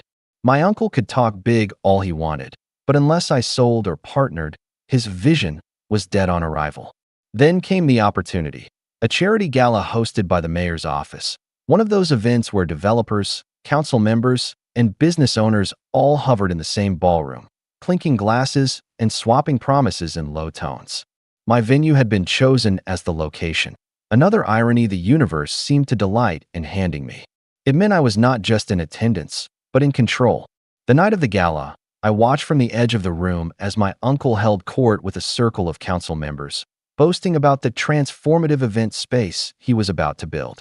My father stood beside him, nodding gravely, adding small comments to underline his brother's credibility. They looked untouchable, like twin pillars propping up the roof of the family legacy. Until the mayor, a shrewd man with a memory for details, approached me near the bar. "Miles," he said warmly, "I hear you're the one we should be thanking for tonight's hospitality. This place is stunning." He glanced over at Thomas and Robert. "And I hear your family's looking to expand into the east side. Funny coincidence, you own part of that district too, don't you?" It was an opening I hadn't expected, at least not so soon. I smiled, measured calm. "Not just part," I said. "The core parcels that project needs to stand on." The mayor raised his eyebrows, intrigued. "Well, that changes the picture." I didn't need to say more. By the time the mayor drifted away, word had already begun to spread among the room's quieter corners. Developers live on whispers, and the whispers that night carried my name. By the time my uncle realized people were congratulating me instead of him, the damage was done. He cornered me near the staircase, jaw tight, voice a hiss meant to stay private. "What are you doing?" I kept my expression neutral. "Answering questions." The mayor asked. I told him the truth. "You could have come to me directly," he snapped. "We're family." Family. The same word he'd wielded when he pocketed my folder at Daniel's wedding. The same word my father had used to frame control as concern. I let the word hang between us like smoke. "You mean like you came to me directly that night at the reception?" I asked quietly. "When you decided my proof belonged in your jacket instead of on the table?" His face froze. For once, he had no comeback. I didn't press. I didn't need to. Because the next blow came not from me, but from the councilwoman overseeing zoning approvals. She approached mid-conversation, smiling at me before turning to Thomas. "I hope you've looped Miles into your plans. It would be short-sighted to move ahead without the owner of the key properties." Her tone was pleasant. Her message was lethal. I excused myself before he could answer, letting him stew in the knowledge that his credibility was unraveling in the same kind of room he used to dominate. My father wasn't far behind. He found me by the balcony, drink in hand, wearing the same controlled smile he used whenever he was about to reprimand me in public. "That was reckless," he said smoothly. "You embarrassed your uncle. You embarrassed this family." I met his gaze, steady this time. Not a child flinching under judgment, but a man holding ground. No, I said. What embarrassed this family was you standing at Daniel's wedding and calling me a failure. What embarrassed this family was Uncle Thomas stealing the proof of my work. All I did tonight was tell the truth. For once, his eyes flickered. Not anger, fear. The kind of fear a man has when he realizes the story he's written is no longer the one being read aloud. I didn't linger. I returned to the gala floor, where people now approached me with questions about future partnerships, potential expansions, ideas for collaboration. Lydia moved seamlessly among them, passing me notes, reminding me of names. It wasn't just validation, it was positioning. I wasn't the family failure anymore. I was the man holding the pieces others needed to play their game. By the end of the night, my uncle was pacing the edges of the room, desperate to reclaim the spotlight, while my father lingered in conversations that no longer revolved around him. And I simply smiled, shook hands, and let the new narrative cement itself where it mattered most, in the minds of people whose influence reached far beyond my family's dining table. But revenge isn't about one night. It's about momentum. And as I watched the city's most powerful people begin to take me seriously, I realized the next step wasn't just to prove myself. It was to decide exactly how much of my family's arrogance I was going to let collapse under the weight of the truth. Fallout came faster than I expected. A week after the gala, word spread that my uncle's development proposal had stalled in committee. Not officially denied, just frozen, caught in the web of questions about ownership and partnership. The whispers I had watched begin that night had hardened into facts. Without me, his project couldn't move forward. His investors pulled back. Council members who once shook his hand now shook their heads. The man who used to send screenshots of his bank app to the family group chat stopped posting altogether. My father, meanwhile, tried to salvage dignity by downplaying the whole ordeal. It was never a sure thing, he told relatives, as if a $40 million project was just a side hobby. But behind closed doors, the cracks in his finances spread. A mutual acquaintance in the banking world confirmed it. His liquidity problems had worsened. His company was juggling debts it couldn't cover. And though he never admitted it to me directly, I knew. Because for the first time in my life, my father called and asked to meet. We sat in a quiet cafe, far from the city center. He wore that same suit of authority he always had, but the fabric looked heavier on him now, like it was dragging him down. Miles, he began, measured, careful. I think we got off on the wrong foot. The family has underestimated your progress. He sipped his coffee, buying time. Your uncle and I both agree it would be wise to work together. Imagine what we could accomplish, combining our resources. There it was, the same man who once called me a failure at a wedding, now offering partnership because his empire was crumbling. I didn't raise my voice. I didn't sneer. I simply folded my hands on the table and said, "You don't want a partner. You want a lifeline. And I'm not here to rescue you." His jaw tightened, but he didn't argue. For once, he had no leverage. The silence between us wasn't mine this time, it was his. In the weeks that followed, the family dinners grew tense. My uncle avoided eye contact. My Aunt Patricia shrank into brittle smiles. Daniel, to his credit, pulled me aside at one gathering and said quietly, "I should have believed you that night. I'm sorry." His voice was earnest, almost pleading. I nodded, not with bitterness, but with a calm he hadn't seen from me before. It's not about sorry, Daniel. It's about seeing things for what they are.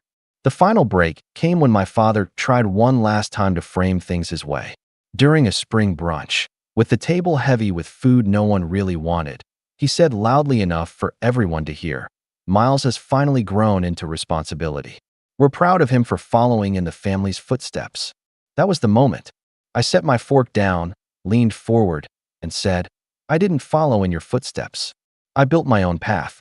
And the truth is, you've been standing in my way for years." The room froze, just like at the wedding months before. Except this time, no one laughed. My uncle looked at his plate. My mother's eyes filled with tears she didn't try to hide. And my father, stone-faced, jaw set, said nothing. Because there was nothing left for him to say. I stood, pushed my chair back, and placed my napkin neatly on the table. "You called me a failure in front of everyone once," I said evenly. "But tonight, I'm telling you this in front of everyone too. I don't need your approval. I never did." Then I left. Not in anger, not in haste. Just steady. like a man who had finally walked out of the shadow that had haunted him his whole life. That was the last family dinner I attended. The venue thrived. My agency grew. And when I passed the Walnut Bar on late nights, I sometimes thought of that folder, of the way they tried to fold my story into their pocket. But the truth was out now, fixed in contracts and headlines and whispers that turned into respect. The family failure was gone. In his place stood a man they could no longer ignore. And the final line was mine, not theirs. My name is Ryan. I'm 27 years old, and every Christmas with my family has always felt like a performance. On the surface, we were the picture of tradition, decorated tree, gifts lined up by the fireplace, the smell of cinnamon rolls coming from the kitchen. But if you peeled back the wrapping, it was just another stage for my parents and older brother to remind me of my place in the family. I was the youngest, the one who never measured up, the one who got the bare minimum, while my brother, Derek, got everything handed to him. That particular Christmas morning started like any other. My mom fussed over the turkey that wouldn't be eaten until dinner. My dad flipped through the sports section, pretending not to notice the mess of wrapping paper at his feet, and Derek slouched across the couch, holding his mug of coffee like it was a crown he deserved. I was sitting in the corner chair, legs tucked under me, trying to just blend into the background the way I usually did when I was home. It didn't last. Derek caught sight of me, grinned, and in that way only he could, turned his attention into a weapon. "Merry Christmas, little bro," he said, walking toward me with his steaming mug. I opened my mouth to say something polite, maybe even genuine, but before I could, he tipped the cup forward. The coffee spilled across my lap, hot enough to make me flinch and jump up, leaving a dark stain spreading across my pants. "Consider it a gift," Derek sneered. "It's the only one you'll ever get." My parents didn't gasp, didn't scold him, didn't even look concerned. My mom actually chuckled behind her hand. My dad shook his head like Derek was some comedian. The living room filled with their laughter, and in that moment I felt 12 years old again, standing in the same spot while Derek unwrapped a brand new gaming console and I got a $5 bill stuffed into a card. Some things never changed. But I didn't cry. I didn't yell. I didn't even bother to clean myself up right away. Instead, I smiled, the kind of smile that hides 1,000 things behind it, and quietly excused myself to my room. My family probably thought I was sulking. That's what I always did. But this time, something was different. I closed the door behind me and sat at my desk, the one spot in that house that was still mine. I pulled my laptop close and typed in my login for the online account I'd been checking every so often over the past few months. Because here's the thing. Derek's prized possession wasn't the designer jackets he flaunted or even the new Rolex he'd flashed around Thanksgiving. It was his car, a sleek black sports car that my parents had co-signed for and titled under my name when he couldn't qualify for it himself. He liked to joke that I was just his paper shield. What he didn't realize was that the shield had teeth.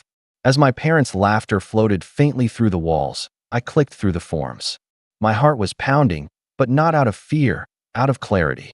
Every belittling comment, every time they'd brushed me aside, every holiday where I was treated like an afterthought, it all funneled into that single moment. I filled out the transfer, the final confirmation glowing on the screen like a spark. I didn't even hesitate. By the time the sun began peeking through the blinds, my hands were steady. I could almost hear Derek's voice in my head, bragging about his car like it was the only thing that gave him status. I leaned back in my chair and imagined him stepping outside, expecting to show it off as usual, and finding nothing but an empty driveway. For the first time in years, I felt a flicker of control. And that was just the beginning. When the morning light finally stretched across the curtains, I heard Derek's heavy footsteps pounding through the upstairs hallway. At first, I thought he was just being his usual obnoxious self, stomping around to make sure everyone knew he was awake. But then came the slam of the front door, followed almost immediately by his voice, loud, panicked, and echoing through the entire house. "Where is my car?" I stayed upstairs, my hands resting on the desk, fingers still tingling from the adrenaline of the night before. From my window, I could see him standing barefoot in the driveway, his robe flapping around him as he spun in circles like someone had stolen his crown. My parents rushed outside, half concerned, half confused, and I heard my mom's shrill voice float up through the window. "Derek, sweetheart, what do you mean it's gone? You probably just parked it wrong. Don't scare me like this." But Derek wasn't calming down. His voice cracked as he shouted, It's not parked wrong. It's gone. Someone took it. Someone stole my car. I could hear my dad trying to reason with him, though his tone sounded more annoyed than helpful. Calm down, son, calm down. Maybe you left it at the bar last night. You did come home late. That suggestion only made Derek snap harder. No, I drove it home, Dad. I parked it right here. Don't you dare suggest I lost it. Someone took it. I swear, if anyone touched it. His voice dropped low, seething. I sat back in my chair, listening to the chaos unravel. For once, the sound of Derek's meltdown was like music to me. But the best part was still ahead. He didn't know the truth yet. By the time I came downstairs, he was already red-faced, pacing the living room, shouting about calling the cops, his robe hanging off one shoulder. My parents were gathered around him, soothing him like he was 5 years old who'd dropped his ice cream cone. Don't worry, honey, we'll figure it out, Mom cooed, brushing his arm like he was the victim of some great tragedy. I walked past them quietly and poured myself a glass of water. Derek snapped his head toward me, eyes blazing. You know anything about this? The room went silent, all eyes on me. My parents' faces were expectant, but not in the way that implied they suspected me. Instead, they looked like they already assumed I was guilty, just by default. I hadn't even said a word, and yet I was already on trial. I sipped the water slowly, keeping my face calm. Know anything about what? Don't play dumb with me, Ryan. Derek barked. My car is gone. Did you see anything? Did you hear anything? Tell me now. My mom folded her arms and gave me a look, the same one she'd given me 1,000 times when Derek broke something and blamed me. Ryan, if you know something, now would be the time to be honest. This is serious. There it was, the old family script. Derek plays the victim, my parents leap to his defense, and I'm cast as the suspicious outsider, the easy scapegoat. I had been assigned that role my whole life, and they slid me back into it like it was my costume for the day. I shrugged. I went to bed early. Didn't hear a thing. Derek stomped closer, his finger jabbing the air near my chest. Don't lie to me. You've always been jealous of me. Everyone knows it. If you did something to my car, I swear. Derek, my dad interrupted sharply, though not out of defense for me. More out of irritation that Derek was spiraling too loudly. Sit down. We'll handle this. But Derek wasn't done. He pointed straight at me and hissed. He had to have something to do with it. He's pathetic, and this is exactly the kind of low stunt he'd pull. The words didn't sting like they used to. Instead, I felt a strange calm wash over me. I realized then that nothing Derek said could hurt me anymore, because I already had something far sharper in my pocket. The truth. Mom leaned toward me, her voice dripping with disappointment. Ryan, if you know where the car is, you need to tell us. Don't make this worse for your brother. There it was again, worse for Derek. Not, don't make it worse for the family. Or, don't get yourself in trouble. No, the only thing that mattered was Derek's comfort, Derek's happiness, Derek's perfect little world. My role was to either help maintain it or be blamed when it cracked. I looked at all three of them, their faces twisted in expectation, and forced a small smile. I don't know anything, but if it's really missing, maybe you should file a report. Derek exploded. He cursed under his breath, stormed toward the phone, and started dialing the local police. My mom shot me a glare like I'd just kicked a puppy. My dad sighed and muttered about how I always bring trouble into the house, even though I'd said barely 10 words. I sat down at the kitchen table, watching the scene unfold like a movie I'd already seen 100 times. Derek ranting, my parents consoling him, and me, always the silent villain in their narrative. Only this time, the story wasn't going to play out the way they expected. As Derek raved into the phone, threatening lawsuits and demanding the cops send someone immediately, I leaned back in my chair, heart steady. I knew exactly where the car was. I knew exactly who held the power in that room. And for the first time, it wasn't Derek. The police didn't rush to our doorstep like Derek demanded. They told him to file a report online first and bring in any documentation he had about the car. That only made him angrier. He slammed the phone onto the receiver, stormed back into the living room, and shouted at all of us like we were personally responsible for their lack of urgency. My mom, of course, rushed to soothe him. Oh, honey, they just don't understand how important this car is to you. Don't worry, we'll handle it. She turned her head toward me then, narrowing her eyes. Ryan, go upstairs and grab your laptop. You can help Derek with the paperwork. I blinked, incredulous. Why would I do that? Because, she said flatly, you don't have anything else going on. It's Christmas morning, and your brother is in crisis. Family helps family. Family. That word was like a knife, sharp and twisted. Family had never been about me. It had always been about Derek, protecting him, building him up, shielding him from consequences. Family was the excuse they used to drain my college savings for his tuition, the justification for why I got secondhand everything while he got brand new. Now they were using it again to make me his secretary. I didn't move. My silence was enough to set Derek off again. Unbelievable, he spat. You're seriously going to sit there while my life is falling apart? You're useless. Always have been. Always will be. Something inside me clenched, but it wasn't sadness. It was resolve. I wanted to tell him exactly how wrong he was, to lay out everything I knew, but I kept my mouth shut. He wasn't ready to hear it. Not yet. That's when my dad entered the picture. He wasn't usually the type to get involved unless things were really spiraling, but the tension in the air must have pushed him over. He pointed a finger at me and said, Ryan, you're going to help your brother. End of discussion. I won't have you sitting around smirking while he suffers. Do you understand me? Smirking. That was the word he used. Not refusing, not ignoring, but smirking. Because in their eyes, my silence was mockery. My calm was guilt. My existence was an offense. I didn't say a word. And that silence? That was what broke everything. My dad walked across the room, grabbed my wrist, and yanked me up from the chair so hard my glass of water toppled onto the floor. His grip was iron, his face just inches from mine. You will sit down, log in, and help your brother find his car. If you don't, you can get out of this house and not come back. My mom gasped like he'd gone too far, but she didn't stop him. Derek stood there smirking.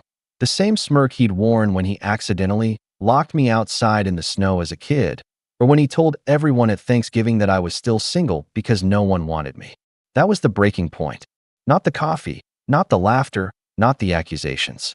It was my father's hand crushing my wrist, and that ultimatum, help Derek or leave forever. In that instant, something inside me snapped. I yanked my arm free, my voice steady but shaking at the same time. You want me gone? Fine. But when I walk out that door, don't you dare call me back when you realize what you've done. They didn't understand what I meant. They couldn't. Not yet. But Derek's smirk faltered, just for a second, like he'd seen something in my eyes he hadn't expected. That was the moment the balance of power shifted, even if they didn't know it. Because I wasn't the helpless scapegoat anymore. I was the one holding the string that could unravel their little world. And soon, I would pull it. I didn't wait for them to say another word. I went upstairs, every step heavier than the last, my father's ultimatum replaying in my head like a drumbeat. Help your brother or leave. It wasn't even surprising, not really. I'd always known where I stood with them, but hearing it spoken out loud, on Christmas morning, no less, was a kind of clarity that both burned and froze me inside. In my room, I shut the door and leaned against it, staring at the childhood posters that still hung on the walls.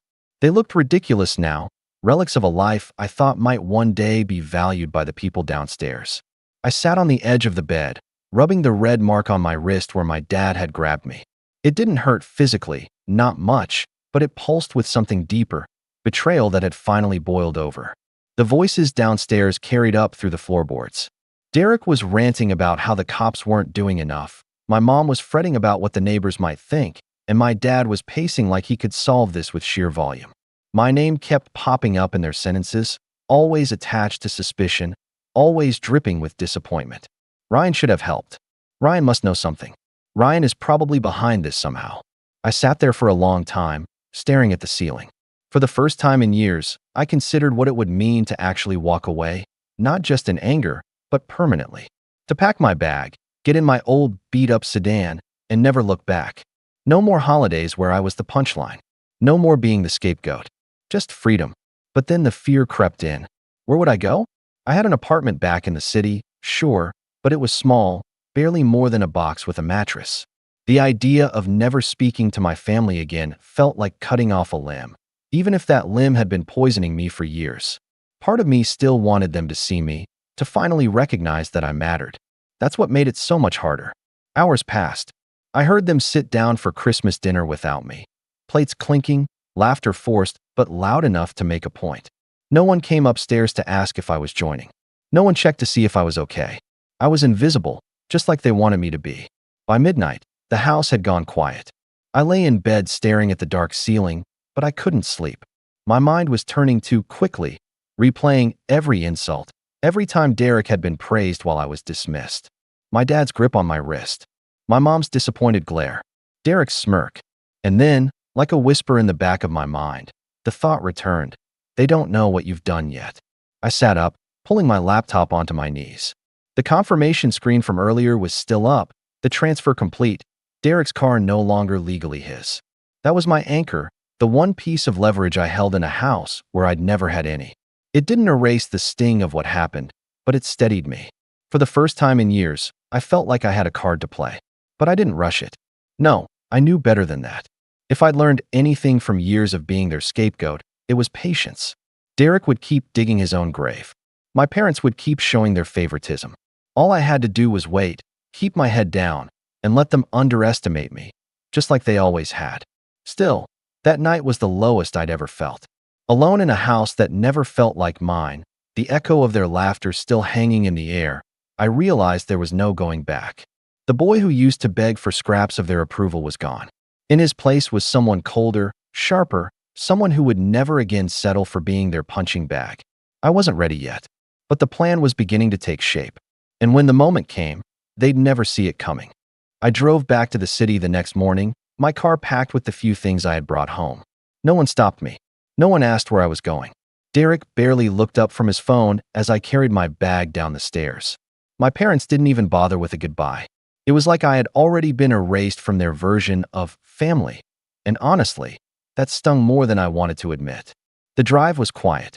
Snow still clung to the shoulders of the road. The world hushed in the way it always is after Christmas, but inside me there was a storm. Part of me felt like I had failed again, like I had let them push me out, just as they always wanted.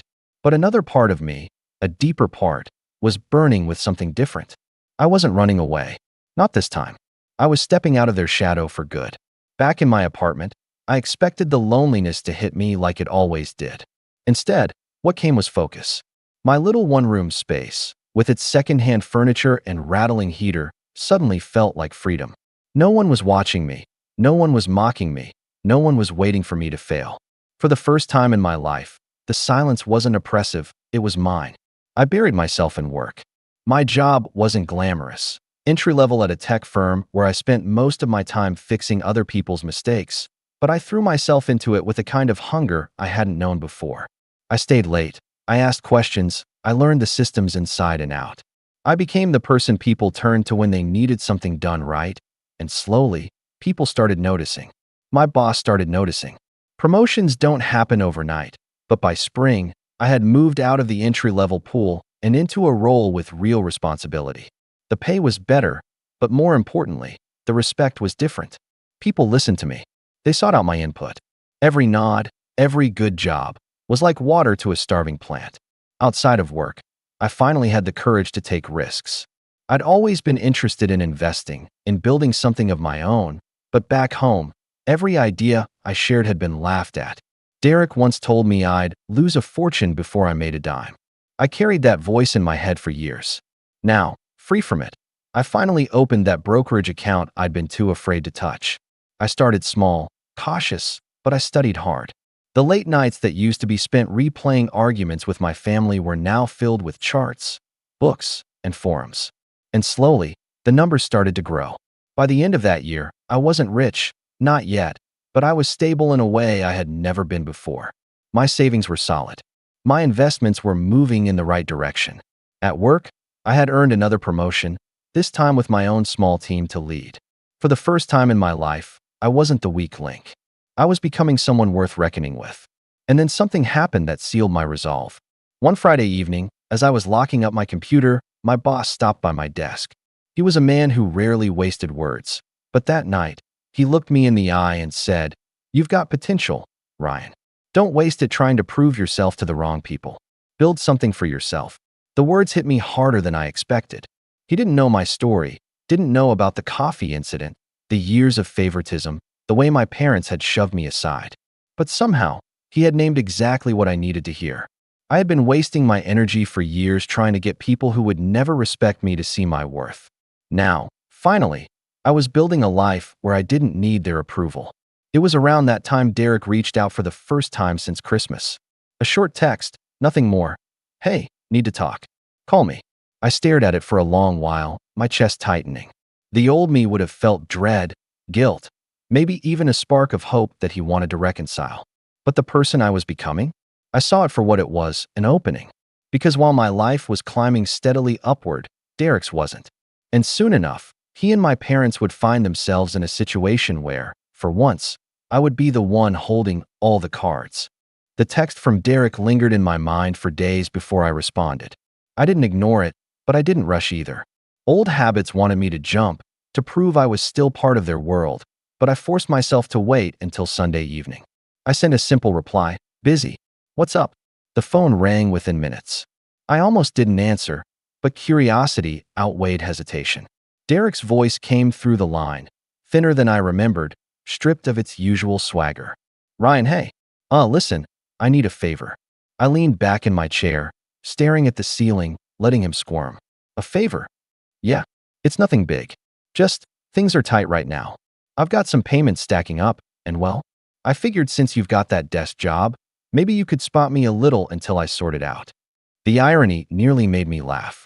Derek, the golden child, the one who sneered at my boring city life, asking me for money. My silence stretched long enough for him to rush into excuses. It's temporary. I've just had some bad luck lately. Work's been slow. And, Mom and Dad can only do so much. There it was. He had already leaned on them. And if Derek was calling me now, it meant the well at home was running dry. I'll think about it, I said flatly, and ended the call before he could protest. That night, I dug deeper. I still had the paperwork on his car saved in my files.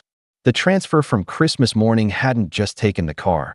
It had put me in full control of the title. Derek hadn't realized it yet, probably too busy blaming thieves and incompetent cops, but legally, that car was mine.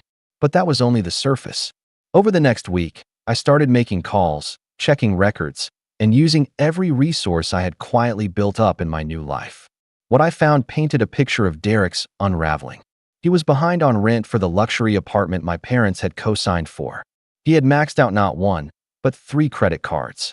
His job at the dealership wasn't steady anymore, and from the looks of it, he was living more off appearances than actual income. And the best part? The sports car wasn't just his prized possession, it was also his last safety net. Without it, his finances were hanging by a thread. The more I uncovered, the calmer I felt. Every document, every overdue notice, every desperate voicemail he left in the following days was like another piece of armor sliding into place. I wasn't just surviving anymore. I was preparing. My parents started reaching out, too. First, my mom with a sugary voicemail. Ryan, sweetheart, your brother is going through a rough patch. We know you've always been the responsible one. Maybe you could help him get back on his feet. Then my dad, more direct. Your mother's worried sick. Do the right thing and take care of your brother. That's what family does. Family. Always that word.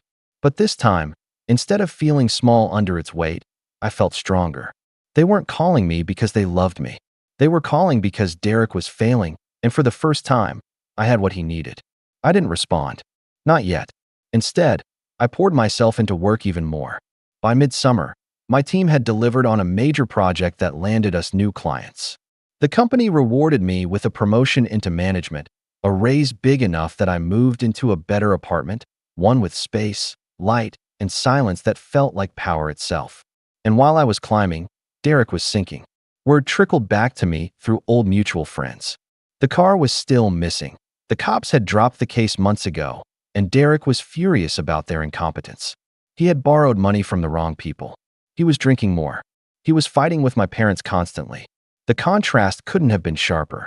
Every holiday picture they posted looked more strained, their smiles thinner, their clothes less new. They didn't invite me, of course, but I saw it all from the sidelines. And with every glimpse, I knew my patience was paying off. Because revenge isn't about one strike. It's about setting the board, piece by piece, until your opponent doesn't realize they're trapped until it's far too late. By the end of the year, I wasn't just in a better place. I was in the strongest position I'd ever been. Financially stable, respected at work, connected with people who valued me. And in my desk drawer, still waiting, was the final document that tied Derek's fate to mine. The car title with my name stamped across it in black ink. I didn't need to rush. Derek's downfall was already in motion. All I had to do was choose the right moment to tip it over the edge. And that moment was coming sooner than anyone expected. The call came on a Thursday evening in late autumn. I remember because I was sitting in my new apartment, eating takeout at my dining table, something I never had room for in the old place, when my phone buzzed with my mom's number. Her voice was sharp, panicked. "Ryan, it's Derek. He's in trouble." I leaned back in my chair, chopsticks paused in my hand. "What kind of trouble?" She hesitated. Then her words tumbled out fast, desperate. "He's about to lose everything. His landlord's threatening eviction. The collectors are calling day and night. And his car. Well, you know how important that car is. If he can't get it back, he has nothing. Ryan, please.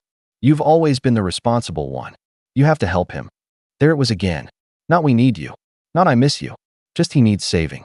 And in their eyes, that was my job. I let a long silence hang before I spoke. "You're asking me to fix Derek's life? Again? Don't say it like that." She snapped, then softened. "We're a family. Families take care of each other. You have a good job. You're doing well. It's time you stepped up." Step up. That phrase dug into me. I thought about my father's grip on my wrist that Christmas morning, about Derek's smirk, about every holiday where my name was synonymous with disappointment. And suddenly, the time felt right. "I'll think about it," I said, and ended the call. The next morning, I printed out a copy of the car title. My name was still there, bold and undeniable.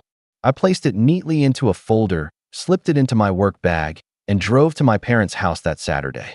The driveway looked different this time. Derek's flashy car-shaped void had long been filled by a beat-up sedan with mismatched paint. The sight of it almost made me laugh. Inside, the house smelled the same, roast beef and lemon cleaner, but the energy was different. Derek was slouched at the kitchen table, thinner, tired, eyes rimmed red. My parents hovered around him like anxious satellites. When I walked in, all three heads snapped toward me.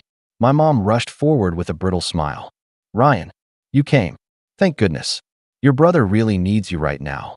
I sat down at the table without a word, pulled the folder from my bag, and laid it flat on the table. Derek's eyes flickered down, confusion knitting his brow. "What's that?" he asked, voice hoarse. "Your car," I said simply. He blinked. "What do you mean, my car?" "It was stolen." "Not stolen." I slid the title toward him. "Transferred. On Christmas morning. You remember that day, right?" The room went dead quiet. My mom's hand froze mid-gesture. My dad's jaw tightened. Derek snatched up the paper, his eyes scanning furiously, his lips moving as if he couldn't believe the letters. When he reached the end, his face drained of color. "You," he started, but his voice broke. He tried again, louder this time. "You did this? You stole it from me." I leaned back, calm, steady. "No. Legally, it was never yours. Remember? You couldn't qualify for the financing. Mom and Dad had it signed over to me as a technicality. You bragged about it at the time, called me your paper shield. You just never thought the shield had a choice." My parents looked like statues, their eyes darting between us, mouths slightly open. Derek slammed the title onto the table, his hands shaking. "You ruined me. Do you have any idea what I've been through because of this?" "Yeah," I said quietly. "I do. I've lived through it my whole life. Every time you mocked me, every time you pushed me aside, every time they laughed at me instead of standing up for me. You dumped coffee on me last Christmas and called it a gift. So I gave you one back." The silence that followed was thicker than anything I'd ever felt in that house. My mom finally whispered, "Ryan, how could you?" But even she sounded uncertain, like she wasn't sure who the real victim was anymore. Derek lunged forward, jabbing his finger at me. "Fix this. Give it back. Right now." I held his gaze, then slowly shook my head. "No." The word landed like a hammer. For the first time in my life, I wasn't the one shrinking under their stares. I was the one holding the power. And Derek knew it. His face twisted, fury and panic mixing into something almost pitiful. My dad started to speak, but the words caught in his throat. My mom's hands trembled at her sides. And me? I just sat there, calm, steady, watching as the truth finally began to sink in. The golden boy wasn't untouchable anymore. And I wasn't the scapegoat. Not anymore. Derek's rage spilled over in an instant. He shoved the title back across the table, nearly knocking over a glass. You think this makes you powerful? You think this is funny? You ruin me. I'll sue you. I'll drag you into court and… You won't. I cut in, my voice calm enough that it startled even me. Because everything about that car is airtight. My name's on the title. I made the payments after you fell behind. I covered the insurance when you couldn't. You don't have a leg to stand on, Derek. Not legally. Not morally. For a moment, he was speechless, his mouth opening and closing like he was gasping for air. Then, his eyes flicked toward my parents, searching for backup. Mom? Dad? Say something. He can't do this to me. My mom's face was pale, her lips pressed into a thin line. My dad finally spoke, his voice low, almost defeated. Son, he's right. The car was never really yours. It was like watching a mask fall off Derek's face. For years, he'd been the golden child, shielded, praised, excused. But in that moment, his own parents couldn't protect him anymore. He stumbled back into his chair, his hands raking through his hair, his voice cracking. This isn't fair. This isn't fair. I stood, slipping the folder back into my bag. Fair? That's rich. You never cared about fair when it was me on the receiving end. You laughed. They laughed. And now you want mercy? I shook my head. Not this time. My mom reached out, her eyes glistening, but I stepped back before she could touch me. Ryan, please don't do this. We're family. That word again. It almost made me laugh. Family isn't supposed to hurt you just because they can. Family isn't supposed to laugh when you're humiliated. You made it clear what I was worth to you. Consider this my answer. Derek looked up, eyes wild, desperate. So what now? You walk away and leave me with nothing. I met his gaze and let the silence stretch before answering. No, Derek. You left yourself with nothing. I just stopped carrying the weight of it for you. The room fell silent. For the first time in my life, no one interrupted me, no one dismissed me, no one laughed. They just sat there, stunned, powerless, finally seeing me for who I was. I turned and walked toward the door. My father didn't move. My mother's quiet sobs followed me. Derek muttered something under his breath, but his voice was too broken to carry. Outside, the air was cold, crisp, almost biting. I walked to my car, the one I had earned, paid for, and owned in every sense, and slid behind the wheel. Through the window, I could see them standing in the kitchen, three small figures framed by the light of the house. For once, I wasn't the one left behind. I started the engine, the sound cutting through the silence of the street. And as I pulled away from that driveway, the one where I had always been the shadow to Derek's spotlight, I felt lighter than I ever had before. That Christmas, they gave me coffee, laughter, and humiliation.